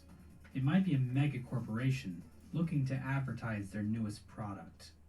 Long ago, in the summer of 2023, McDonald's released a Grimace Shake to celebrate the birthday of McDonald's anti-hero mascot, Grimace. The Grimace Shake was a huge success, beloved by people all over the world. Just look at all these happy faces. But there's a more sinister side to this corporate marketing stunt. To help promote the Grimace Shake event, McDonald's paid Fandom to alter the Grimace article on the McDonald's wiki, distorting it into one big advertisement. Fandom replaced the independent research done by volunteers with what I can only describe as Grimace propaganda. Grimace is not driving that car. Even the front page of the McDonald's wiki wasn't safe from Grimace's grubby paws. The entire front page became a paid promotion, with adverts luring visitors to download the McDonald's app, and a commercial where Brian Cox demanded helpless viewers to partake in the drinking of the Grimace Shake. Get Grimace's birthday shake with 10-piece McNuggets or a Big Mac when you order Grimace's birthday meal. The front page of a wiki is arguably the most sacred and important of them all, with editing rights usually restricted only to the admins themselves. To change that to an advertisement, well, to quote a wise man, what a joke. One of the prominent contributors to the Grimace wiki page shared his frustrations on Twitter, pointing out the clear ethical quandary Wes Craven's new Nathan actual articles with advertisements. It sets a dangerous precedent for how fandom is allowed to replace or alter community content, the very same community content they claim to believe is so important. hopefully you can understand why so many wiki communities have been jumping ship. Wikis are a ton of work, and communities need to have trust that their hosts actually care about them. And fandom's recent actions seem to indicate that the company is more interested in building out their own pop culture social media hub, paid for by advertisements plastered all over user-generated wikis, than it is in listening to those communities and helping make those wikis better.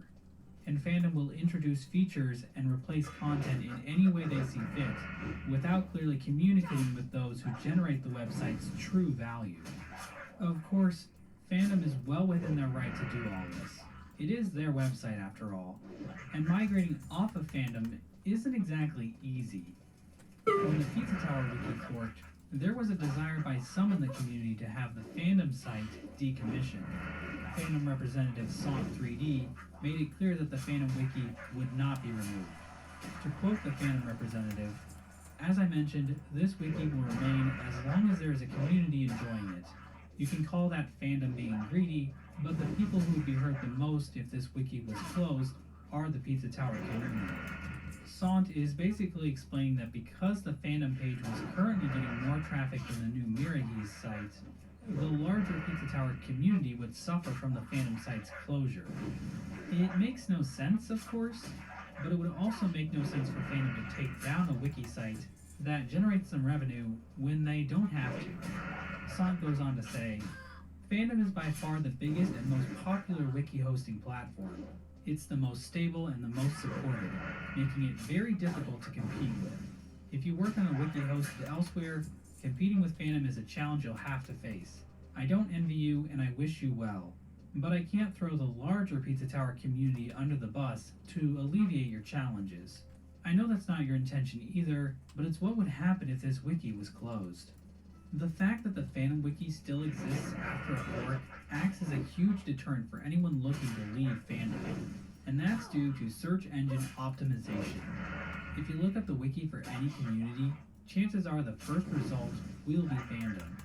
For example, the official wiki for Dead Cells, hosted on wiki.gg and supported by the developers themselves, appears second on Google, below the fandom site they forked from in January 2023. The same goes for the official Calamity mod wiki, a wiki dedicated to the incredibly popular Terraria mod.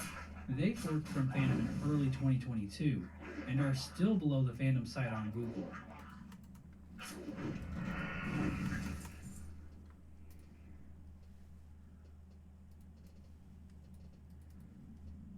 Let's look at what he just mentioned.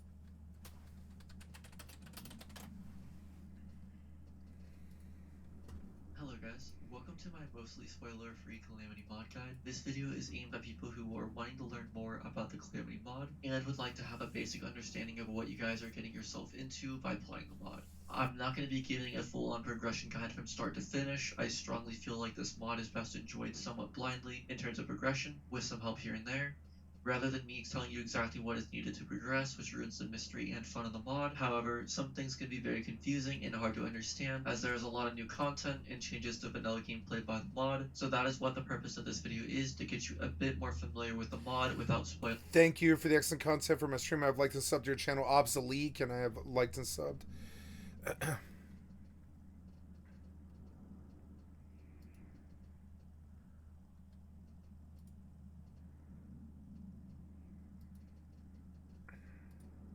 Everything about it.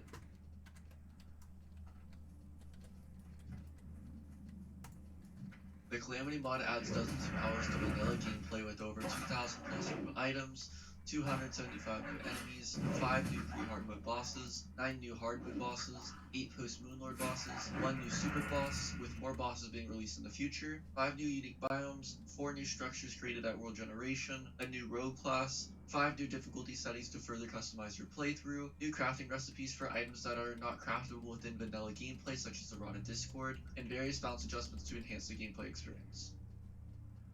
The first thing you'll notice upon— It's a kid's game, though. I'm sorry, but it is.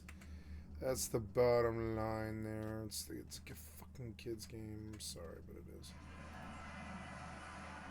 Damn it, my server is off this list like all day.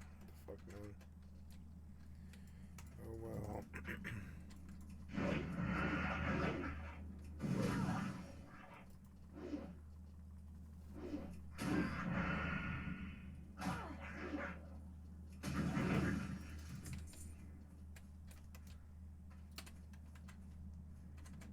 Oops, where am I?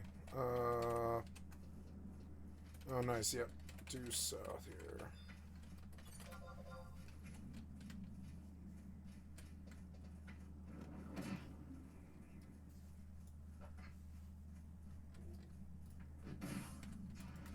What is nature's call? Hi!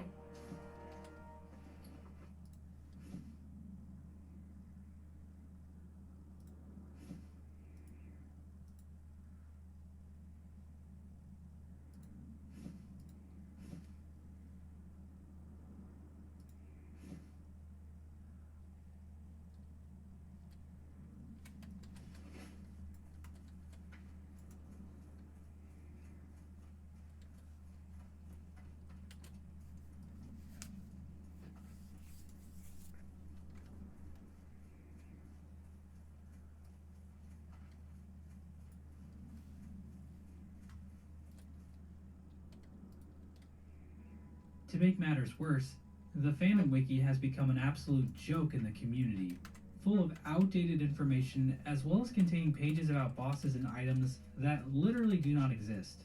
So even outdated and vandalized fandom wikis can still claim the top spot on search engines. Wow. It's even believed that vandalism can actually make a fandom wiki more popular in search engine results. I am thank Illumina who have gathered these Vandalism ingredients so completely quickly. unreasonable. In just If a you do moment, decide to fork, I will have you the are antidote allowed to is promote ready, your new adventurer. site Please on the see that fandom Ivern page drinks it. for about There is 2 something that you weeks, should know. The after which the link antidote. is It will removed, only and remain any viable wiki for admins 5 involved in minutes. the new You must wiki get are locked out of their admin rights on the fandom wiki.